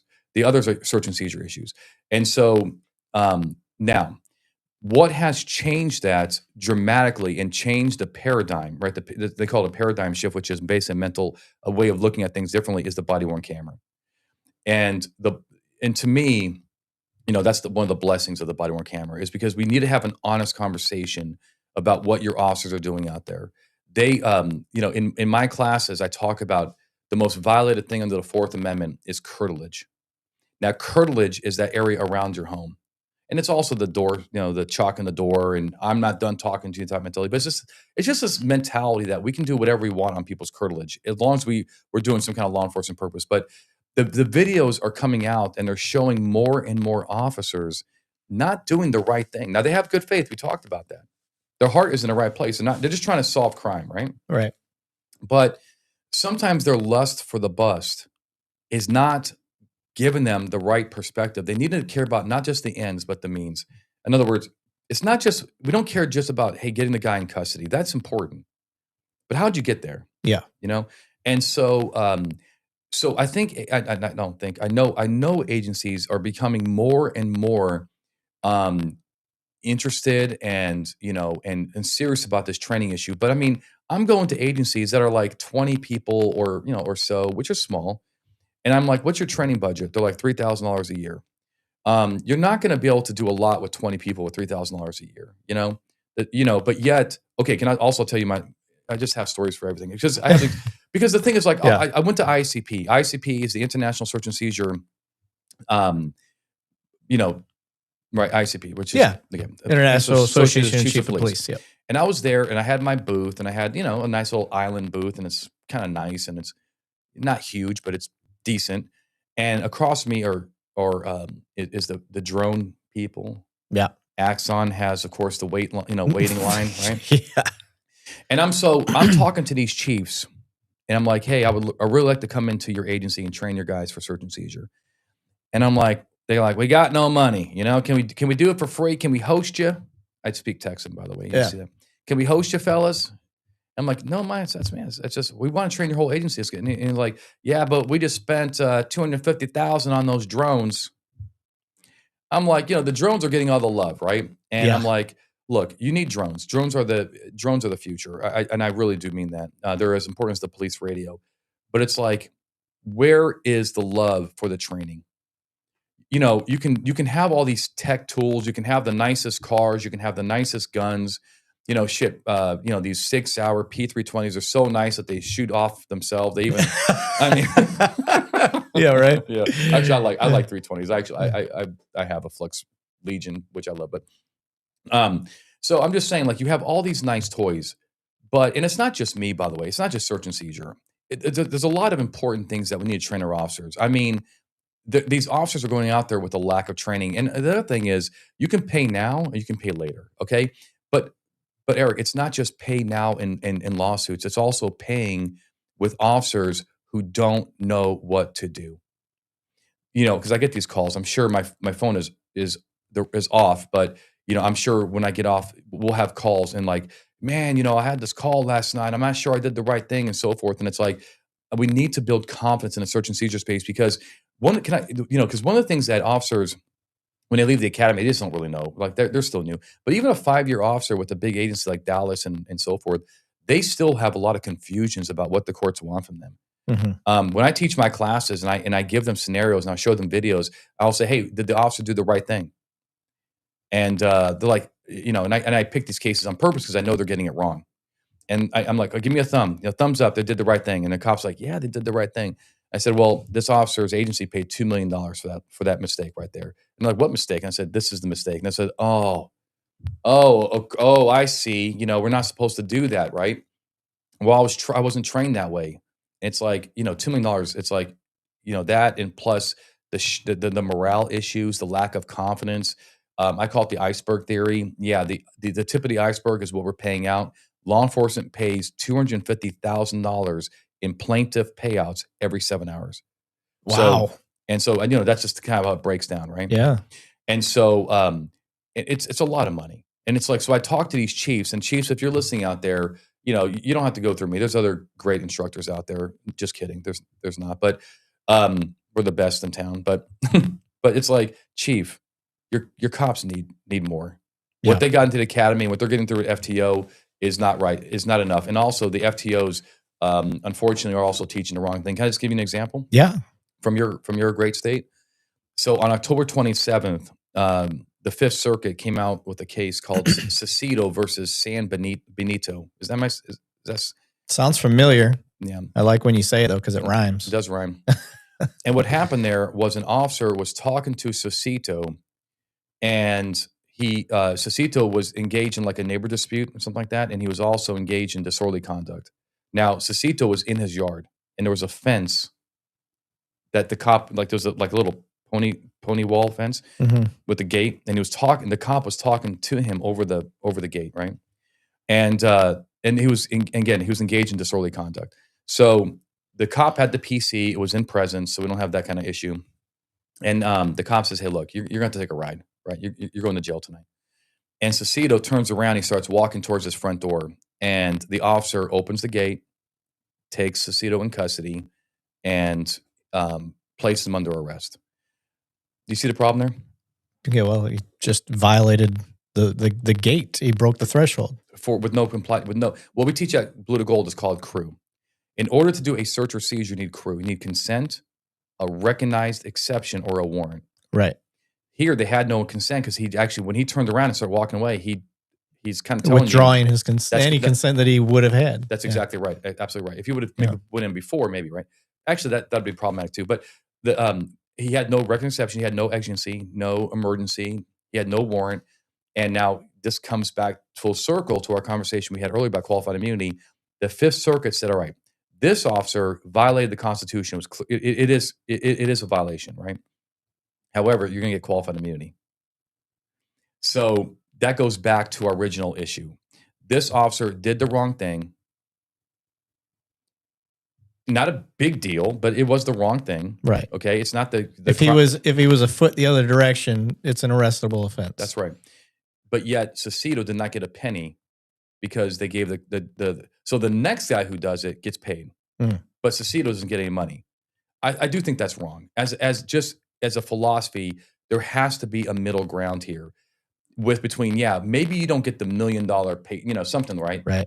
But you got to give these people something. At least, I mean, it doesn't help Cecito, but at least pay the lawyer. And look, I don't do this business, so it's not for me. I'm just saying, and don't overpay him. But you're going to do this legal work. You should.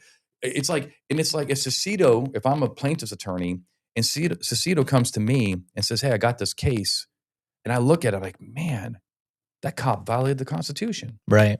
But I ain't taking it. Yeah. And Cecito says, "Why? Because I can't get paid. Yeah. It's not clearly established in the state of Texas.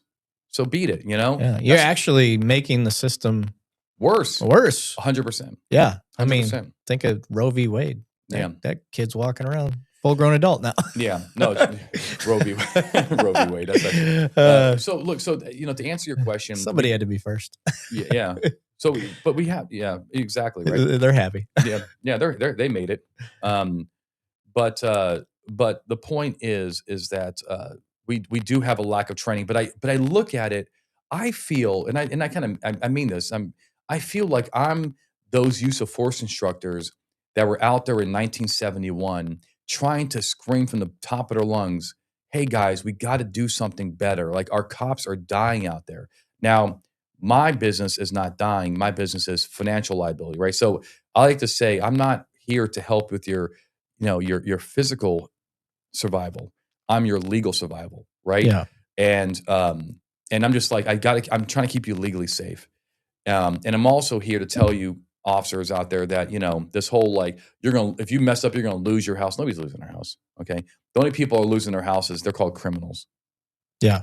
They deserve to lose their house. Okay. If you're going to, brutally beat somebody, then you deserve to go to jail and lose your house.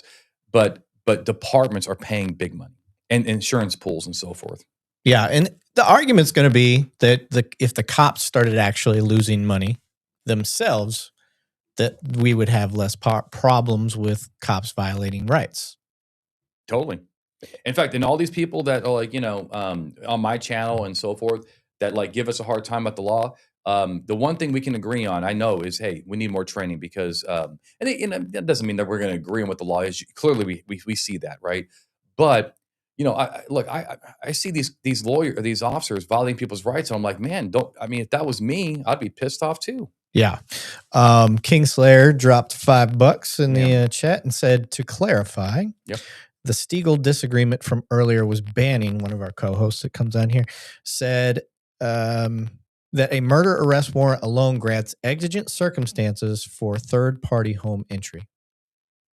I'm not sure that there's a case on that, right? I mean, what case? You must be referring to a specific case on that. However, because Stiegel wasn't about a murderer, it's about a drug user. But I guess I can imagine that there might be a case out there. Yeah. There might be a case out there that said that because he had this warrant, that maybe there's some agency there. Maybe you think that, Eric, that's where they're going with this. Yeah.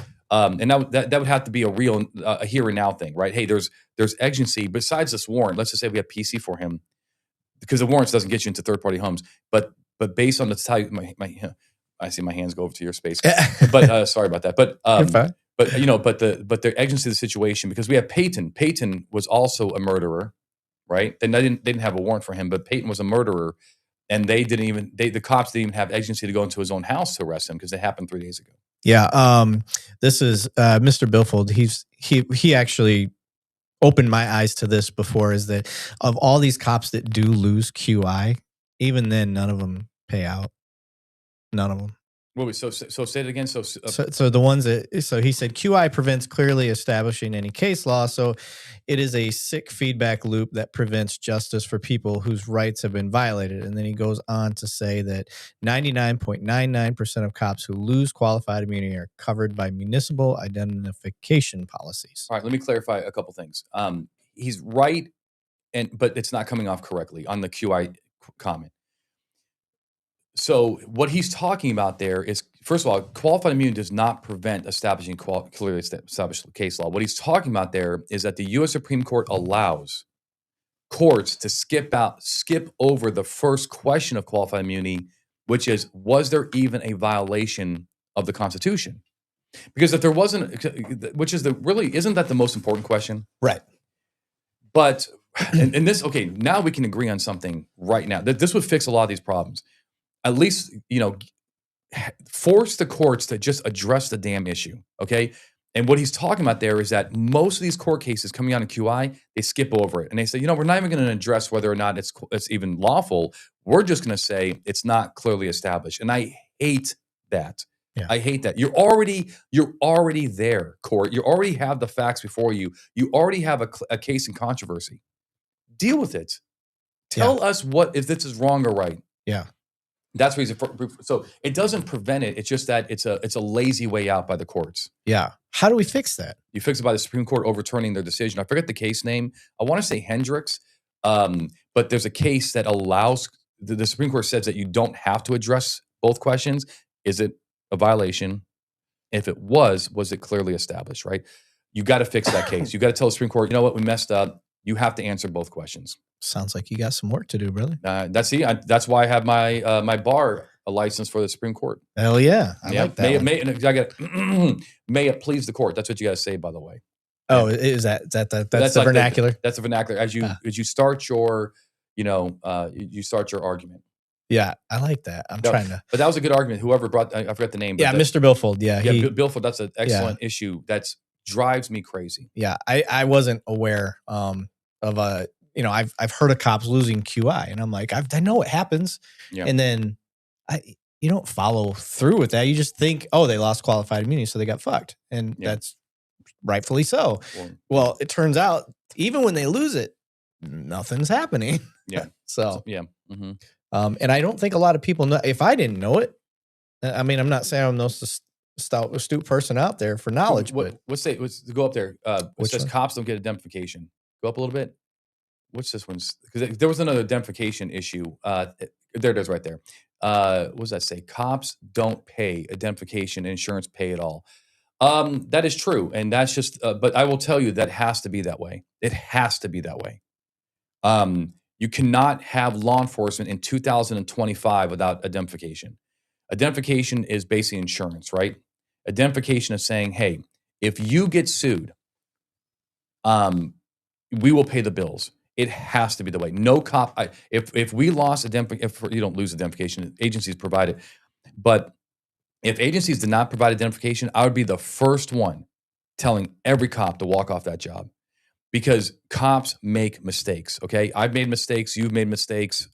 We all make mistakes. Now, we may not have been called on it in a sense, but what identification requires, though, is these policies and these like the laws and so forth. They require good faith. Yeah. Meaning if the officer acted in malice, they don't have identification, but they have to have identification because the Constitution is too damn complicated. I mean, I'm making a business over here, doing pretty well for myself. over people's confusions. Yeah. And that's not right. I shouldn't really have a business. I have the largest search and seizure company in the nation because cops don't understand the Fourth Amendment. Okay, so let me get into this part because this is and Freeman or Friends and Codes. I'll read your thing here in a second. No way.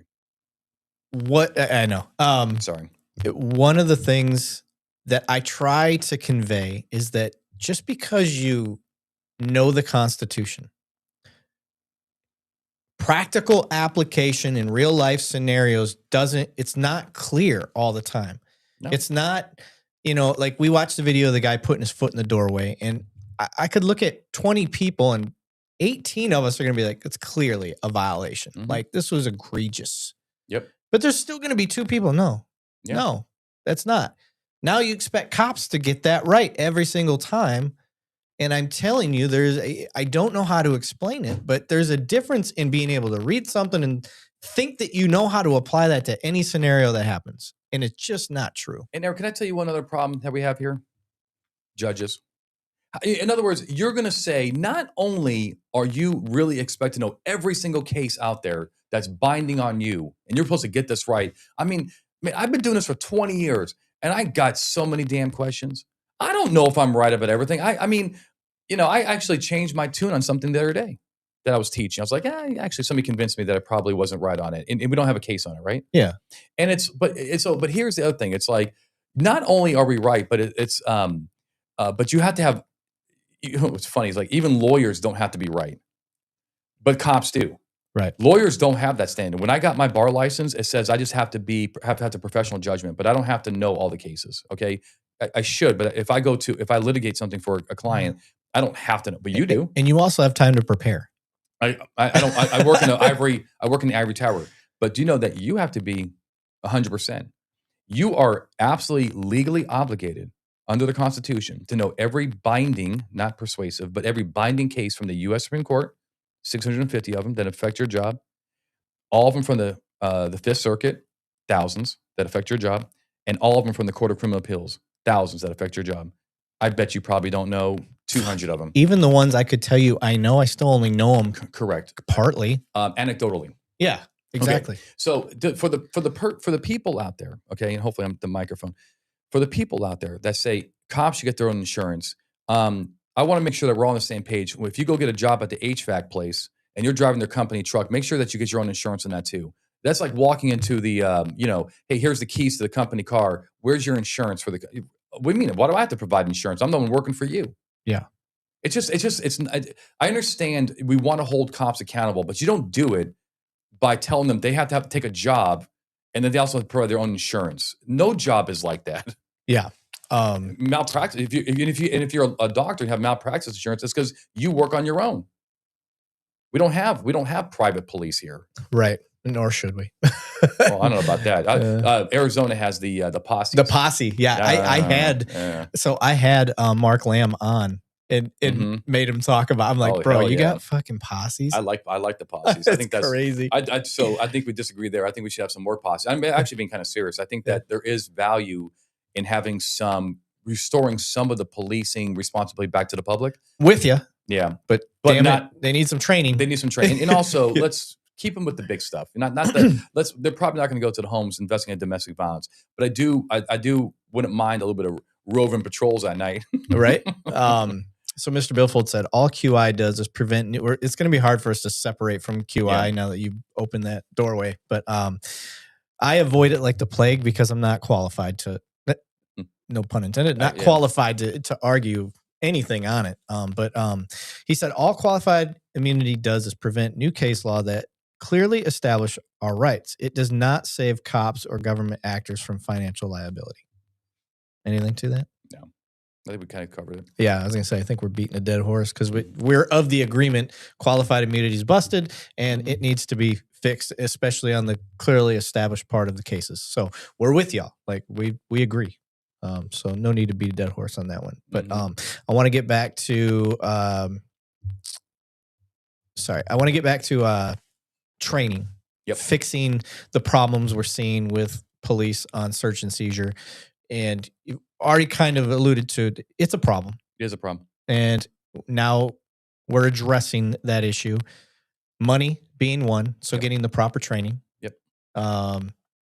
Maybe not spending, especially departments that don't have a lot of money, not spending so much on going to the range 4 or 5 times a year.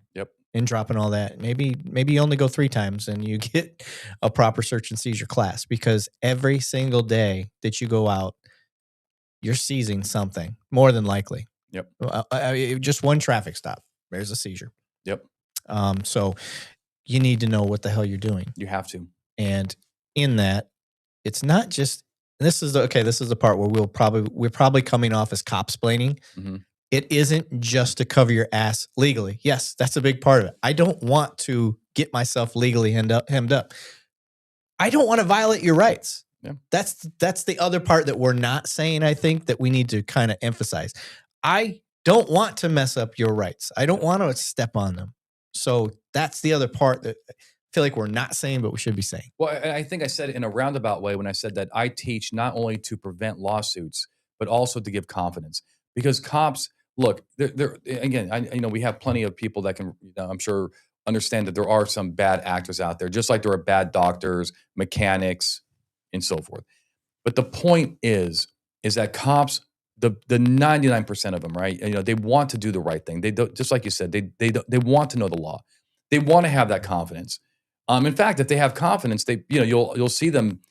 That'll fix the ego issue too a little bit, because sometimes ego is like their fallback position. It's like, I told you this. I saw a video on your channel about, a cop who's trying to detain somebody.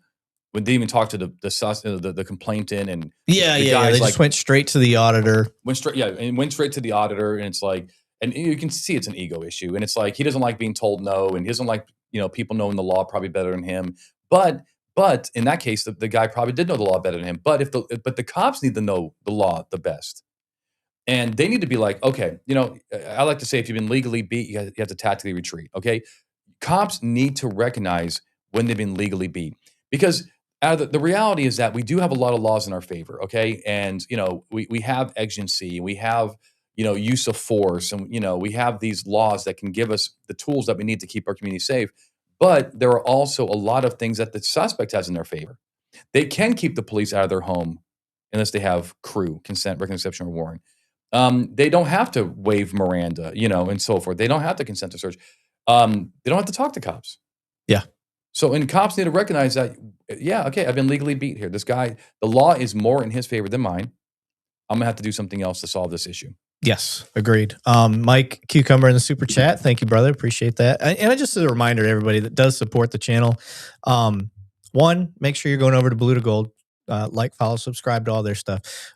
2, all these donations and stuff that you guys make with the memberships and the super chats and whatnot, it's not going in my pocket. It's going directly back into the channel. So we appreciate that. It gives us things like when we do share videos and you don't want to watch ads, like we put that into the premium YouTube membership. They tore me apart one day because we were watching body cam review videos and we had to wait for the commercials.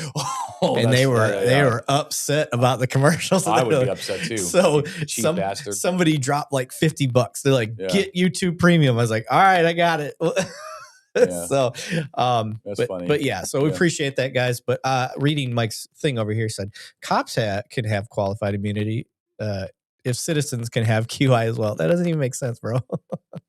I can't sue a citizen, can I? On duty? You can. How does that? I've never heard of that. Oh my God! Imagine being that cop. Well, okay, so there's a couple rules here. The main one is that you're not. I forget the doctrine name, but you're not. I think it's called the firefighter doctrine or something like that. It's not that, but you're not allowed to sue a person if you go. Let's say they catch their house on fire, and and you go into their house and you get hurt. And you can prove that they actually did it on purpose, right? So your injury and you got hurt. You got hurt. You should have never got hurt, right? They should never put. You can't sue them over that. There's a doctrine for that. But I do know a lot of officers who've been on duty and been hit on by a vehicle, right? Not necessarily in person, but their car gets hit and they sue the insurance of that person and they get paid. Really? Yeah, that's kind of common. I guess I've never heard of a cop But that's just, but you're taking, but you're not suing them you're suing them as a private party. Okay. Yeah. Interesting. Shout out to Internal Service Error 503. I know who you are. It's Harrison. He changed his name, or he got a new name, but he's delivering 10 gifted memberships, and I believe he did 10 earlier. So thank you very much, brother. Awesome. They do go to random people. I also want to give a shout out to Rogue Audit. I think that was the name. Rogue Nation Audits is in the house. I see Freeman saying hello to you. And I know that if Freeman is getting all hyped up, that he really likes you. So I should really like you too. If citizens conspire with government to violate rights, they can be included in 1983. In fact, that's actually why that law was passed, was to basically go after the KKK. Really? Yeah. So it was passed after the Civil War.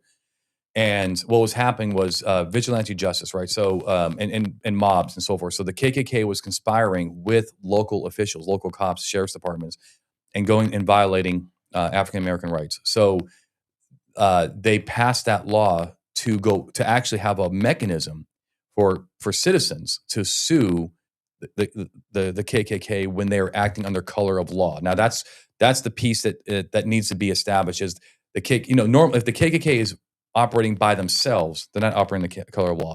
But when they team up and conspire along with local police officers to do it, and they are along with for the ride, or vice versa, right? It's a 1983 claim. Oh, interesting. It's a civil rights issue. Is there any modern cases that you can think of where that's a thing? Hold on. About conspiring. Actually, okay, this is a small one, but it was involving a tow truck driver, where the tow truck driver, and I don't even really remember the facts. I remember because it's like, oh, that's kind of weird. Like, they went after the tow truck driver and the cops for illegally seizing their vehicle. Okay. And the court upheld it. They upheld that the tow truck driver and the cops conspired, I guess. It was getting a cutback or something financially, probably? No, just something about just unlawfully seizing the vehicle. Oh. Something like that. Okay. But yeah, but it's rare. It's rare. Because most of the time we don't have, look, the posses. Yeah. Actually, there it is right there. Yeah, the posses. The posses would and could be sued under 1983 because even though they're private actors not getting paid, I don't think they get paid. They are working on behalf of the sheriff's department, and they could be absolutely sued under 1983. Ah, okay. This is actually, you guys are putting out some interesting shit today. I like this because I didn't know this either. Police raided Afro man's home and found nothing. You remember that singer? No. He sang "Because I Got High." Really? Because I got high. And they raided. Because I got high. Yeah. And that's they raided his house because of that. No. But they raided his house for some unknown thing, and I do remember that they didn't find jack shit. Yeah. And they used the raid footage to sue him for alleged damages to their reputation. Man, you can sue about anything, can't you? Yeah, probably. I mean, but look, it's if the shoe's under their foot, you'd probably want to sue too. Yeah. Somebody said, Pitbulls and Bonfire said, Eric, I'm curious about the video you put out. The driver wanted the cop's name so he could file a complaint about him speeding. My question, how would that go down if a civilian did file a complaint? So the flavor I get here is that maybe the issue is how do you get the cop's name? Is that maybe the issue here? I'm not sure. I think she may be kind of talking about where the cop put the ticket in the window, the example I gave you earlier. Oh. And dropped the warning. Mm-hmm. And assume it wasn't about a name. She said, I'm curious about the video you put out. Driver wanted the cop's name so he could file a complaint about him speeding. Yeah. Oh, no. I know what video she's talking about now. So an off-duty cop had a unmarked car, or it was a marked police car, but fly by him. He's like, what the fuck? Was it in Florida? No. This was in Colorado, I believe. It was some cold state. Okay. And guy flies by him, and the off-duty cop's like, this motherfucker. And then he goes and pulls someone over for speeding. Okay, I think I got it. So the off-duty cop sees a marked unit speeding. Yep, with no lights, no sirens. And then that marked unit pulls somebody else over. For speeding. Okay. And so now the cop's like, you hypocrite motherfucker. Mm-hmm. So he gets his camera out. He's down the road on the other side, and he's filming. So now the cop comes up and makes contact after he completes his traffic stop and wants this driver's ID and all this stuff. Of the person who's filming. Of the person who's filming. Who happens to be an off-duty Who cop. happens to be an off-duty cop. See, we're protecting, we're calling, yes. We're enforcing our own, policing our own. Yeah. And how do you do that? Well, first of all, you don't. You that person filming should not hand over anything. And with those facts, right? Right. And him being a cop, he knows better than the average bear. Why? Look, I haven't seen this video, but what a dummy. The guy, the cop on duty going over and trying to engage this guy. Like he's just engaged in the First Amendment. He's a First Amendment auditor. Like, why would you even engage this guy? So dumb. Yeah, she said, yep, that video. Yeah. So he wanted the guy's name and badge number. And then he was reluctant at first, but then, he asked for a supervisor. Supervisor comes out and basically lays down the law and tells him what the deal is, like a good supervisor should. So, I mean, all the checks and balances worked out in that. Yeah. And now I believe that cop is suing him as he should. He violated his rights. If he felt detained, which you probably did. Oh, he was absolutely. He told him, you can't go. He's like, oh, there you go. Yeah. All I can say is I wish it happened to me. Yeah. Okay. So since we tapped onto that subject, clearly establishing detention. That is another problem that officers have where you can see it when they're not quite sure. They'll be asked, am I being detained? Am I free to go? Yes. And they're like, I'm trying to get your, like, they don't answer the question. I know. Because that's part of this whole thing. First of all, it's this part of the theme. They're not answering the question because they don't know. Yeah. They're unconfident. They're not confident. And they need to answer it yes or no. Okay. And they need to have confidence. If a person is detained, they say, yes, you are being detained. So can you clearly say for the camera, if they ask, you have to tell them? You should tell them. Yes. I mean, have to, but yeah, you need to, because you come off when the cops are not even saying if a person's detained or not, that looks, it's like you lack credibility there. Right. First of all, a detention is like the most ubiquitous, common, elementary thing that I mean, that's like a first day of the academy thing, right? So why aren't you answering the question?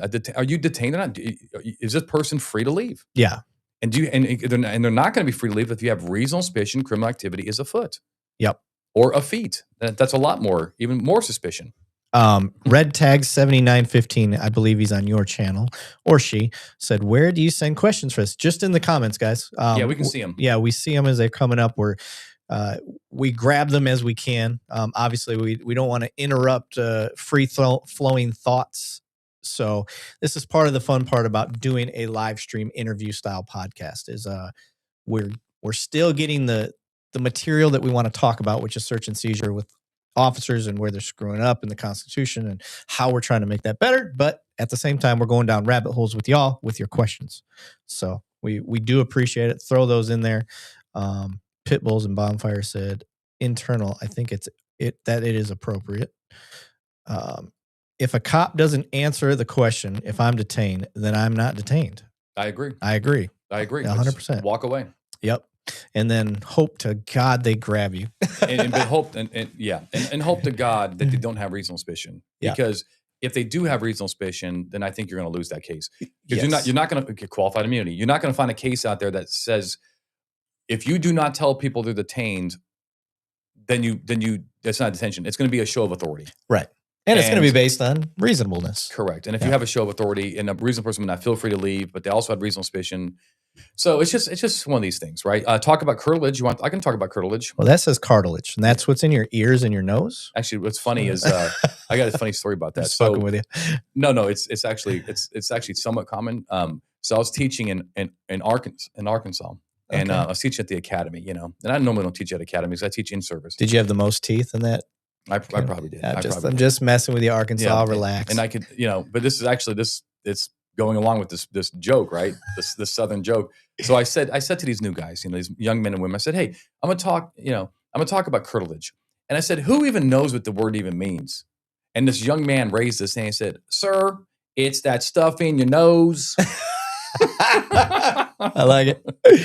I like it. I like it. That gets everybody's juices flowing for learning. I like a good laugh when we're talking about that stuff. Yeah, it reminds me of another joke I got to tell you in a second. But curtilage is the area protected around your home. It's highly protected and it's highly confused. And that's also why we need, qualified immunity. And, just because courts have not given us a lot of cases on curtilage. They've given a lot. I mean, some, but we are making some judgment calls here. Okay. And this is from your page. Red Tag 7915 said, question, duplex. Cops go to the backyard for loud music investigation. Person is intoxicated, lowers music. Person tells them to leave. Cops tell him to go back inside. He says, no, I'm on my backyard. Yeah, I think okay, so there's two things. Number one is if he already committed the violation, which is the loud music, right? And the cops are lawfully present in the backyard, which they may be, to help turn the music down, they can issue him a ticket, right? They can take enforcement actions. They're lawfully present. Now, they arrested him for public intoxication. That depends on state law. Most state laws do not allow people to be arrested for public intox on curtilage, and that's the rule. I believe it's also in Texas. It's not a crime to be on your porch drunk. In fact, that's where you're supposed to be, not in not on the street. Right. So you got to, but other states have held that if you can see him from the public view, then it's public intox. I don't like those laws because I think it's kind of wrong. I think it's bad discretion. Yeah. I think get them for something else, right? They're tumultuous conduct, they're disorderly conduct. If you want to do something like that, if that's applicable, shooting their gun in the air.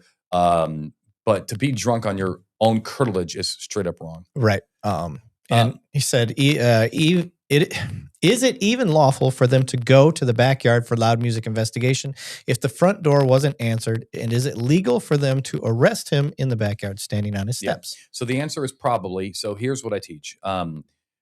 So the first thing is that when the officers arrive on scene, we have to establish is the ongoing violation, is the violation ongoing? Okay. If it's not ongoing and they did turn down the music, then we don't really have any agency. We can do a knock and talk. But presuming that, I think from the facts here, that the music is still blasting. So the next thing is, all right, we have an ongoing nuisance. Now, we're going to have some debate about whether or not that is enough of an exigency to actually go into the backyard, right? However, I do believe that most courts are going to uphold it with the right facts because it is ongoing. There is some urgency there to resolve this. Yeah. If you're going to say, well, they're blasting their music. They got the live band in the backyard at 2:00 in the morning. You've had 10 freaking phone calls from neighbors saying, "Please, I got to work in the morning. This is bullshit." And you're like, "Nah, I got to get a warrant." That's not the right answer. Okay, judges also realize that they'll just say it's an ongoing kind of exigency nuisance. So we go into the backyard. Hey, you guys, you got to shut it down, right? And so the next thing is, look, if they're lawfully present, then we take care of business. And that means that you can get the ticket. I mean, it's like, yeah, I'll take enforcement action. Or if it's an arrestable offense, you could get arrested. Some states are not going to allow you to get arrested for a noise complaint. But, you could take the guy with you. Hopefully he's going to be, he might be drunk, but hopefully he'll be cooperative and try to be like, "Oh, I'm sorry, sir." And, talk his way out of a ticket and, and be like, "Oh, it won't happen again. I got excited." And so forth. I got a new job. I'm celebrating, whatever, right? But so the argument's going to be if he turns down the music and he wants to go into his house. So first of all, if he makes it into his house, leave him alone. Right. But if you can like detain him temporarily, like, "Look, you've already made the violation. I am lawfully present. You are going to get a ticket," and just escort him out to the front. And if you want to do that, and give him his ticket and then kick him loose. Yeah. We don't have any mods on right now, guys, because this was a bonus episode. What's a mod? Moderators. Oh, so, moderators. Yeah. So they're asking for, I'm doing everything myself. So the person that asked, why are we intentionally ignoring some question? I'm not. I'm trying to engage in a conversation and we're trying to monitor the chat at the same time. It's not just YouTube chat that you're seeing. We also have Facebook, LinkedIn, his YouTube. So all of these chats are just flying through. We can't possibly keep up with all of them. Now, personally, I think you should have ignored his. Yeah. We are specifically just to prove a point. Yeah. So if you want to throw that question up there again, like Mr. Billfold gets it. I know you guys were getting on him earlier, but he throws a question up. If we didn't get to it, he'll throw it up again because he understands that this thing is scrolling past, and I can't possibly, with no mods on to help me tonight, guys, like, or on this one, it's just not possible. But yes, the Discord link is on the chat right now. You should be able to see that. I promise you, I don't ignore any question. Yeah, Mr. Billfold just said Eric does not ignore anyone. Yeah. No. So let's see, you can, but Mike said, the sanctity of the home shall not be infringed upon for minor or trivial issues. That's not in the Fourth Amendment necessarily, but that's the whole problem, isn't it? But it could be. But, I mean, I'm just saying, like, what is that? That's not what the Fourth Amendment says. It doesn't say that we shall not infringe the home for trivial issues. But what's trivial to you? I don't know. I think if I was living next to a gang party, and they were blasting their music, and I was trying to get some sleep at 2:00 in the morning, it wouldn't be trivial to me. Yeah. To make sure you're good, said officers 99% of the time feel that they have to get them for something, anything. The us versus them mentality trained into officers has ruined officer discretion. And I think that's absolutely true. You hit the nail on the fucking head. That is absolutely true. We got to, and also look, we talked about, you mentioned about, ex-military guys, joining the force, and there's a lot of value in that. Yep. But there also can be, there's some major framework issues. It's egotistical roots and because they weren't trained. Like when you go to a boot camp, that is the opposite of what of constitutional policing. You know what I mean? Like you're not thinking about the Fourth Amendment when you're being trained as a soldier. Right. So the only thing I would say is that sometimes that mentality comes from that military mindset, because that's where you should have that mindset. Like, we're going to conquer. Yeah, nobody's going to tell me no, whatever. But I have seen officers struggle with training when they're tenured in military mindset. Yes. And as a military cop, I see it especially. You'll get this mentality from, and I'm going to call out my security forces members in the Air Force. That's military police. They think because they're military cops in the Air Force that they can just transfer, just lateral transfer into a cop job in the streets. Where's the camera? Look at me, security forces guys, and every other MP for every other branch. You are not a municipal cop. You are not a sheriff, a deputy. You're not any of that. You're not ready. You need to go through an academy, and you need to go through search and seizure courses. You need to go through all of that stuff. No abbreviated, no nothing. You need to go through a full fucking academy. Sorry. Sorry. Of course. No, it's absolutely true. Somebody did ask a good follow-up question. Somebody says, does it really matter if it's a gang party or a loud party? I think that's actually a very good question. I think the answer is no. It does help, that you may have other, contributing factors, and, maybe but no, I was adding, embellishment to my response just to make it more interesting. In other words, to be a victim of some of these dirtbags that don't care about the fact that they live in a society with other people that have a life too. Yeah. Beckham said, in regards to presenting documents at the window instead of handing them through the window, what are your stance? My stance is, as long as I can get the information, I don't give a shit. But I'll keep going. If an officer breaks into the car to get the documents during the stop, is that okay? Let me go. I'll go first because I know you know this inside and out, and I want to see if I'm wrong. This is me putting myself on the line, but my credibility may get damaged here a little bit. But the way that I read the law, at least in the state of Texas, is that identification needs to be presented as far as I need to be able to get the information. It does not say that I get to physically inspect a license. I think it says visually. You think it says that? I think it says visually inspect a license. Well, okay. Maybe. Okay. But anyway, the point being, I think there's no specification that I have to physically be able to be in control of it. Regardless, I don't need to be, as long as I can read it. So if they push it up against the glass, which has happened to me before, I need to figure out, is the juice worth the squeeze on that? Okay, I think you're saying two different things though, right? Okay. You're saying that they don't need to do it, but then you're saying juice worth the squeeze. The juice worth the squeeze issue only comes in if you can make it happen, but it's not worth it. Because I know in some states like Arizona, because I've talked to Fridays with Frank Slope, in theirs, for their state law, it says physical. Like you physically have to inspect it. Hand it over. Yes, hand it over to ensure that it's a legit license. Yeah. So look, here's my answer. I don't know. I've never researched this before. I have watched videos from Florida where allegedly, according to the commentary, Florida does not require them to actually hand it over.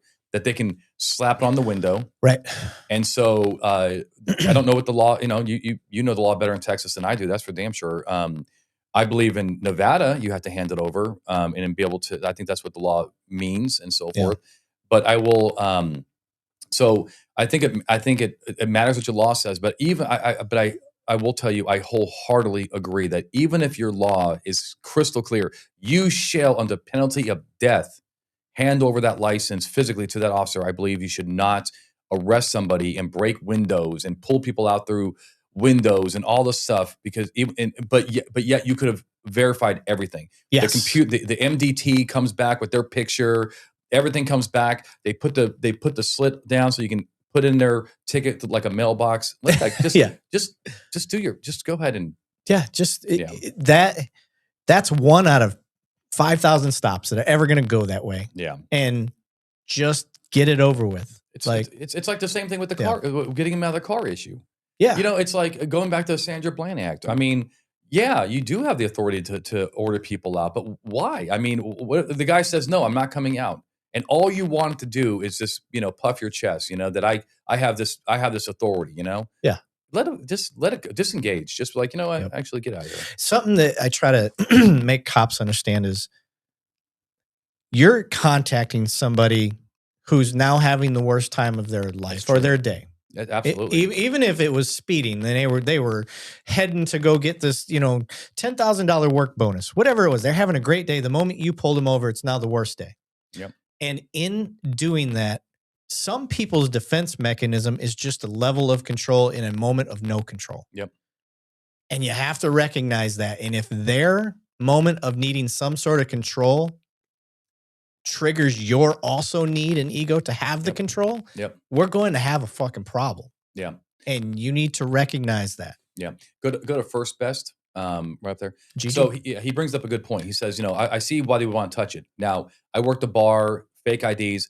Yes, there's one key difference between what we're saying and what you would do in that case. If I go to a bar and they ask me, first of all, if they ask me for my ID and they really meant it, just not going through the motions because they have to, I'll be complimented, but I don't look that young. But the key difference is that you don't have an MDT, you don't have NCIC, you don't have DMV records. The police have those. Now if you have a cop who the MDT is down, and he's looking at this ID, and it's like, man, I don't know, man, this thing might be illegitimate, and I don't want to, or I can't confirm this guy's information because my MDT is down, and dispatch or whatever, we have a problem. I'm sorry, I'm going to get that license. Yeah, Made in America said ego is the key word. It's going to be a reoccurring theme on my show. Guys, the last live we did was about ego. We actually put on a course. What we're doing now is we're taking that episode, we're going to cut it, repackage it, and then it's going to be a free guide. The ego course, the whole ego course is going to be on there. If you find your department or somebody else's department that you think has an ego issue, just send them the link. Yep. Doesn't cost them anything. It is literally a recruit class that that department puts on, and I don't know of any other one in the nation currently that's doing it. And that class literally got stemmed because of the podcast. The videos we were showing, it's constant. Yeah. Again, it's cops not wanting to face issues that we have. Yeah, totally. And be mature about it. Be mature. Yeah. There's obviously a bigger issue going on out there if we can see video after video after video on the social media. I think that cops should be more like Patrick Swayze in Roadhouse. They should be more like, Clint Eastwood, not with the whole hand cannon in your face, but just calm the F down, Stop taking yourself so seriously, especially with these minor events like the car stops and the pedestrian violations. And it's just like these cops are taking themselves way too seriously. Yes. Yep. I agree. And, and to like Mr. Billfold's point, this is, listen, guys, I can hold cops accountable way more than I can ever say anything about citizens. Okay. I don't have that right. I can't, if you're within your rights, it's not for me to tell you what to do. But to your point, just hand it over. It's a state property after all. There's no reason to give police further reason to fuck with you. I agree with that sentiment. 100%. But if you choose to make a point or make a stand, holy shit, we live in a beautiful country that you have that right with hopefully no fear of retaliation from your government. Yeah. Oh, look, if you want to, I think that all the time. If you want to roll around and you want to play these games with cops and that's the lifestyle you want to live, just know that cops are not going to give you a lot of discretionary, they're not going to give you a lot of breaks. They don't have to give you any breaks. I do believe strongly that, that cops should get breaks when it's, because we're trying to change behavior, right? Yeah. And I don't need to give a ticket to everybody to change their behavior. But when I got a guy, in my face, mother effing me, telling me that your laws are illegitimate, whatever. And he's like, well, to me, you're just telling me it's not. I don't care about your speech. But you're telling me that you don't want to change your behavior. Yeah, Mike Cucumber, thanks for the super chat. He said to share a link or air raid to share a link due to fear of retaliation. Mm-hmm. And what was I was just getting ready to show one of these. I missed it. Okay, so there's another topic that I wanted to bring up. If we did we hit everything on getting police trained where they're screwing up? Did we go down that rabbit as far as you wanted to on that? Probably. I think we've had some really good conversation here. Yeah, maybe. There's. I just wish they would take it more seriously. Seriously is not there. I just wish they would put more money towards it.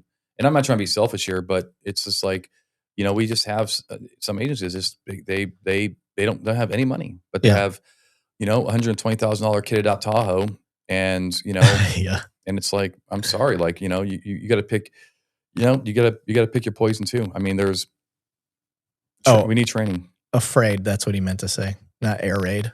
or a raid, whatever I read. Yeah, that's awesome. Sometimes I don't put words. You get some funny people on here. Oh yeah, for sure. Yeah, some good personalities. The Don Dunpeel said that there is not enough bandwidth in the world to send videos to the NYPD, who, in my opinion, is one of the biggest ego departments in the country. No. Well, when you keep calling them New York's finest. Yeah, that's not the biggest ego in the country, though. No? No. Oh, not even close. I'm not going to call anybody out, but I think NYPD to me is tame compared to some of these egos out there. Yeah. I've run across them. You get them out there, and I'm like, what is it about your agency that? Yeah, I think in the South you probably have, ego, but you just have this like. It's just this mentality of like this is the way this is Johnny Law. This is the way we do business around here. Yeah. And it's like, you better listen to me, and. There's some probably there's they're making fun of me now. Listen, I'm like Ron Burgundy up here. If it's on the prompter, I'm going to read it how it is on the prompter. Yeah, that's actually pretty funny. Yeah, you're like Ron. I like how Eric reads super chats exactly as they are written. Yeah. I am. Oh, actually, okay. So somebody does bring up GSP. Okay, he called it out. Georgia State Patrol is absolutely. They are very prideful. I was thinking of a case law. I was like, "What's a GSP? What are we talking about?" Oh, yeah. Georgia State Police. My bad. Yeah. Well, they will chase anything that moves. Yeah, they have a reputation for that, man. And I kind of respect it.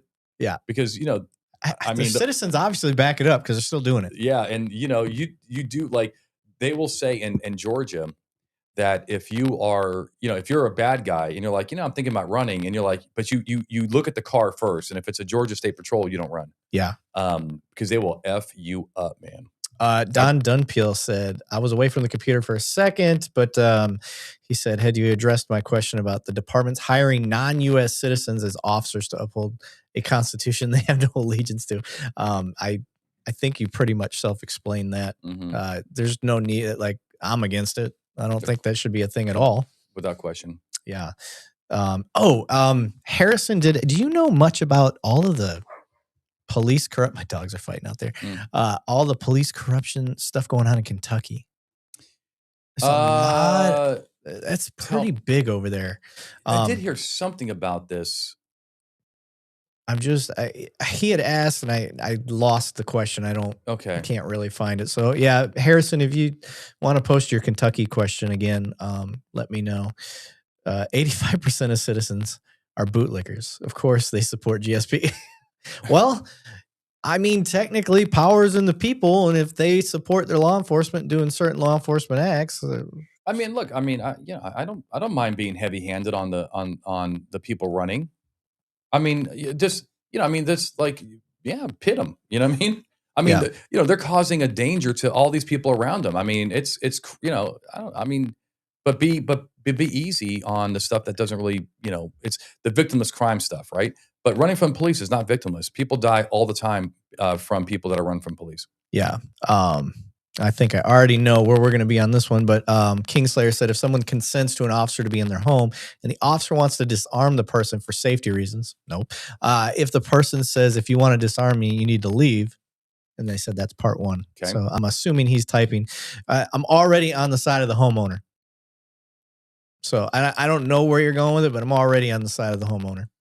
If this is all consensual and the homeowner wants to remain armed, that's their fucking prerogative. Yeah, no, I think you need to handle that issue with consent as well. Yes. They've already given consent to search the home. Why wouldn't they want to give consent to put the gun away? Yeah. And if they're not going to put the gun away, then not even search, just to be in the home. I mean, you are technically doing a search. Oh, no, I'm sorry. I'm glad you corrected me. It's just in the home. Just to be in the home. Yeah. No, I ain't, absolutely. I mean, I carry 20, I don't carry 24/7. I carry 24/7 when I'm at home, right? In my home state of Idaho now. But I always carry. Yeah. Always. I think Idaho was the state that California chief was commuting from. Did you hear about that? No, but that doesn't surprise me. There was people were all butthurt about that. Saying that shouldn't be allowed. And I'm like, listen, a chief's position, he's doing all his job from the phone anyway. But I don't like it though. I think it should be part of the contract. Hey, look, if you're going to be a chief of our town, you do have to live within. I'm not saying to live in our town, but you have to be able to respond. Yes. I don't disagree with that. But if you didn't have that in the contract, that wasn't in writing, like. Well, I know San Francisco cops that do that. Yeah. There's fire jumpers or whatever they call them. Yeah. They're the ones they usually live here in Texas and Arizona and all that stuff. And then they fly out to California and do their shit. Yeah. No, it's, I mean, if, the San Francisco cops are probably a good example because they're they're one of the highest paid in the nation. And, it's not a place I would want to work because I don't, the politics there is really bad, but they go to Nevada or they go to Idaho or, you can't blame them. Yeah. Okay. So here's what Harrison was talking about earlier. He said, Kentucky troopers lying under oath. So this has all been, this isn't just, alleged. This is happening. Because he lives in Kentucky, so he shares Kentucky stuff with us all the time, and he's definitely one of our biggest contributors. He's probably the biggest contributor. Okay. And he said keeping their jobs, getting promotions, lying to get warrants. Like, I guess he's basically trying to see what you may know about it. I know nothing about that. Nothing about that one. Something interesting. Mike Cucumber. Yeah. I appreciate Eric listening to dissenting opinions for 2+ hours. Totally. I mean, I'm actually going to tell you right now, Eric, I'm never coming on this show again because I thought we were going to have a bunch of love on here. Hey, man, Anthony, you're on here. I support you. Keep doing what you're doing, brother. Yeah. All I've been hearing is bashing on Pennsylvania versus Mims for an hour straight, okay? I'm never going to bring up that case again.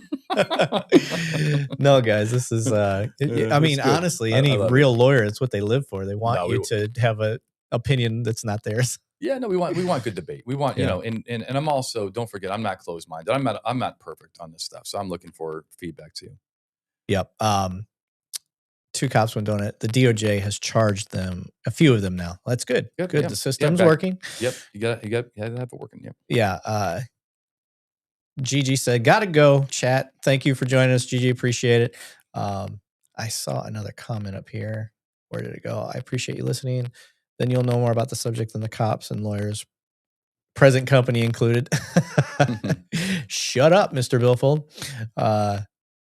You got it wrong. Most people are butthurt because he slept in the station, in my opinion. Oh, yeah. They got mad because he was sleeping in the station, which, bro, you were a cop too. Like, there's a cot in several rooms. Like, yeah, but he made it there. He made it his like temporary home.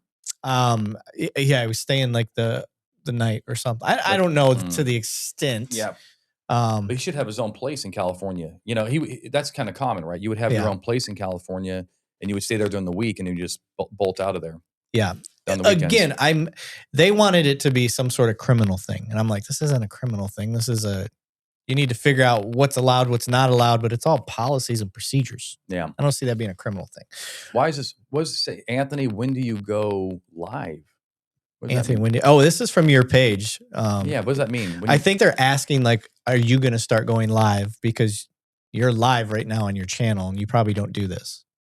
So they're wanting to know when you're going to make this more of a regular thing. Right. When, like, it's almost like, when did you start going live? Yes. Yeah. I think that's what they're asking. Of course, I'm maybe speculating. we'll do this more, maybe. Okay. Yeah. Well, we can definitely do it remotely if you can't make it here every time. But yeah, for sure.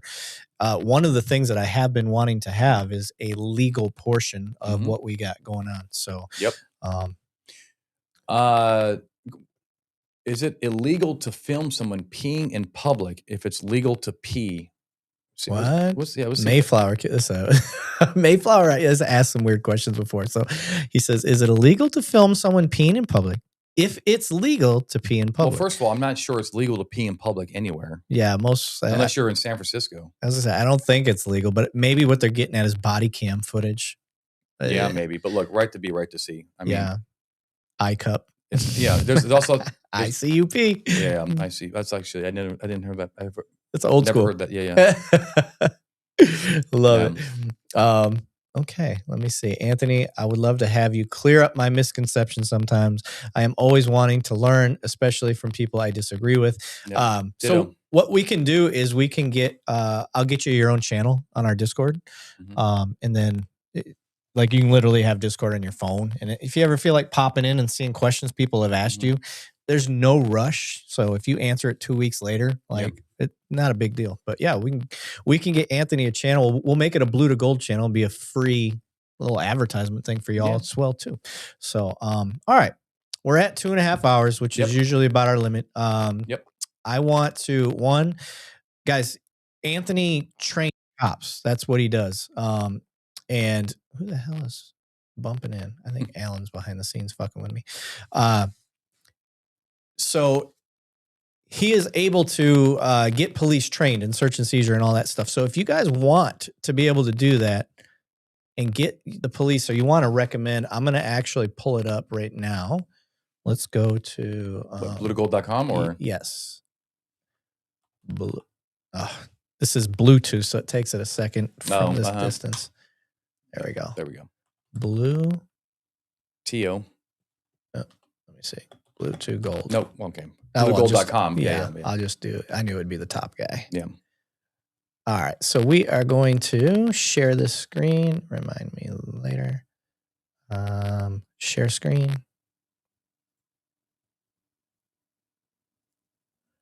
You just X that out. Yep. All right, guys. So what we're looking at here is the Blue to Gold page. If you need to call or contact any of them, obviously it's all up at the top.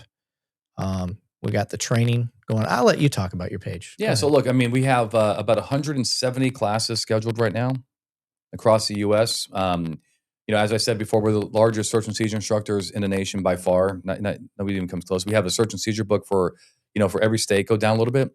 You see the map right there. It'll populate.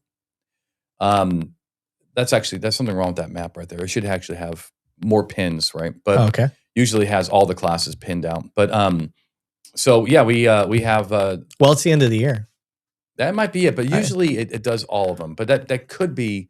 It could be the end of the year. I don't know why it would be. It's probably showing what's remaining for the year. Actually, you're probably right. We do have we have an IT guy that's full time. He might have programmed it that way, but I don't know why he would. But anyway, so maybe look, that's what it is. That's what it is. Yeah, interesting. So somebody's gonna get fired. We just called him out. Yeah, totally. My bad. But we do we have also a YouTube channel where we have 1,400 videos on there about search and seizure. We do free webinars as well every week. So I do like talking about these topics. Great instructors.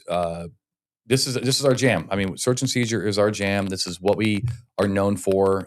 We do a lot of agency-wide training, which is like a really big thing now. We talked about our agencies taking it seriously. Things are getting a lot better. Yeah.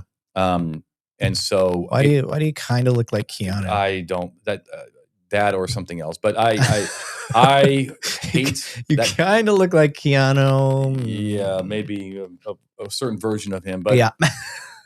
It's a dumb picture. I'm not photogenic, so the AI stuff that the program they use that looks like you. That's better. That's better. But my instructors look really good. Like you go anyway. So I like it. it. So yeah, guys, this is the Blue to Gold page. Make sure you check that out. Yeah, thank you. Looks like we got some books here. Yep. That you guys can subscribe to as well. I always like to make sure we plug that stuff. Yeah, but if you have a search and seizure question, we're the go-to guys. Yep. Yep. Absolutely. Very cool. I will try to get, we're getting some more questions in chat in here. Suggestion. It says, his looks to the left. Oh, I see what he's saying. Oh, because here you go. Yeah. Now we're looking at each other. Yeah, that's actually next time, Yeah, get what it is. Yeah, get your act together. Live and learn. No, that's actually that is actually a good pro move right there. That's a good pro move. Yeah, I guess I wasn't paying attention to that part. Yep. My bad. Yeah, but cool. All right. Yeah, I just want to make sure we didn't miss anything else in the chat. So it's Anthony's fault. Join us in the Discord. Yep, absolutely. Cool. All right, guys. We're going to end it here. Again, Anthony, thanks for being out here. Everybody in the chat, thank you very much for joining us on this impromptu, it's not impromptu. We knew we were going to do this, but it wasn't scripted at all. It wasn't. This is a bonus, and we just freestyled it, and I think it is what it is. Here's money for new mic. I don't think our mics are messed up. I think there's something that is interfering with the signal. That's all. Just got to figure out what it is. But thank you, Mike. Appreciate it. Everybody that supported the channel today. Shout out to our sponsors, Peregrine.io, turning all of the crappiest detectives in the world into Sherlock Holmes. Shout out to Ghost Patch. Let me grab Ghost Patch. They make these flex shields. So Ghost Patch Customs. This looks metal to you, correct? Yeah. So it's not. It's bendy, flexy, and it is Velcro. They also do coins and patches and badges, like the badge that you guys always see on my vest. That's a metal badge. It's a real badge. So shout out to them. And yeah, that's it. And Retro Rifle, as I'm sporting my Retro Rifle shirt right now. So shout out to all those guys. Everybody else, thanks for joining.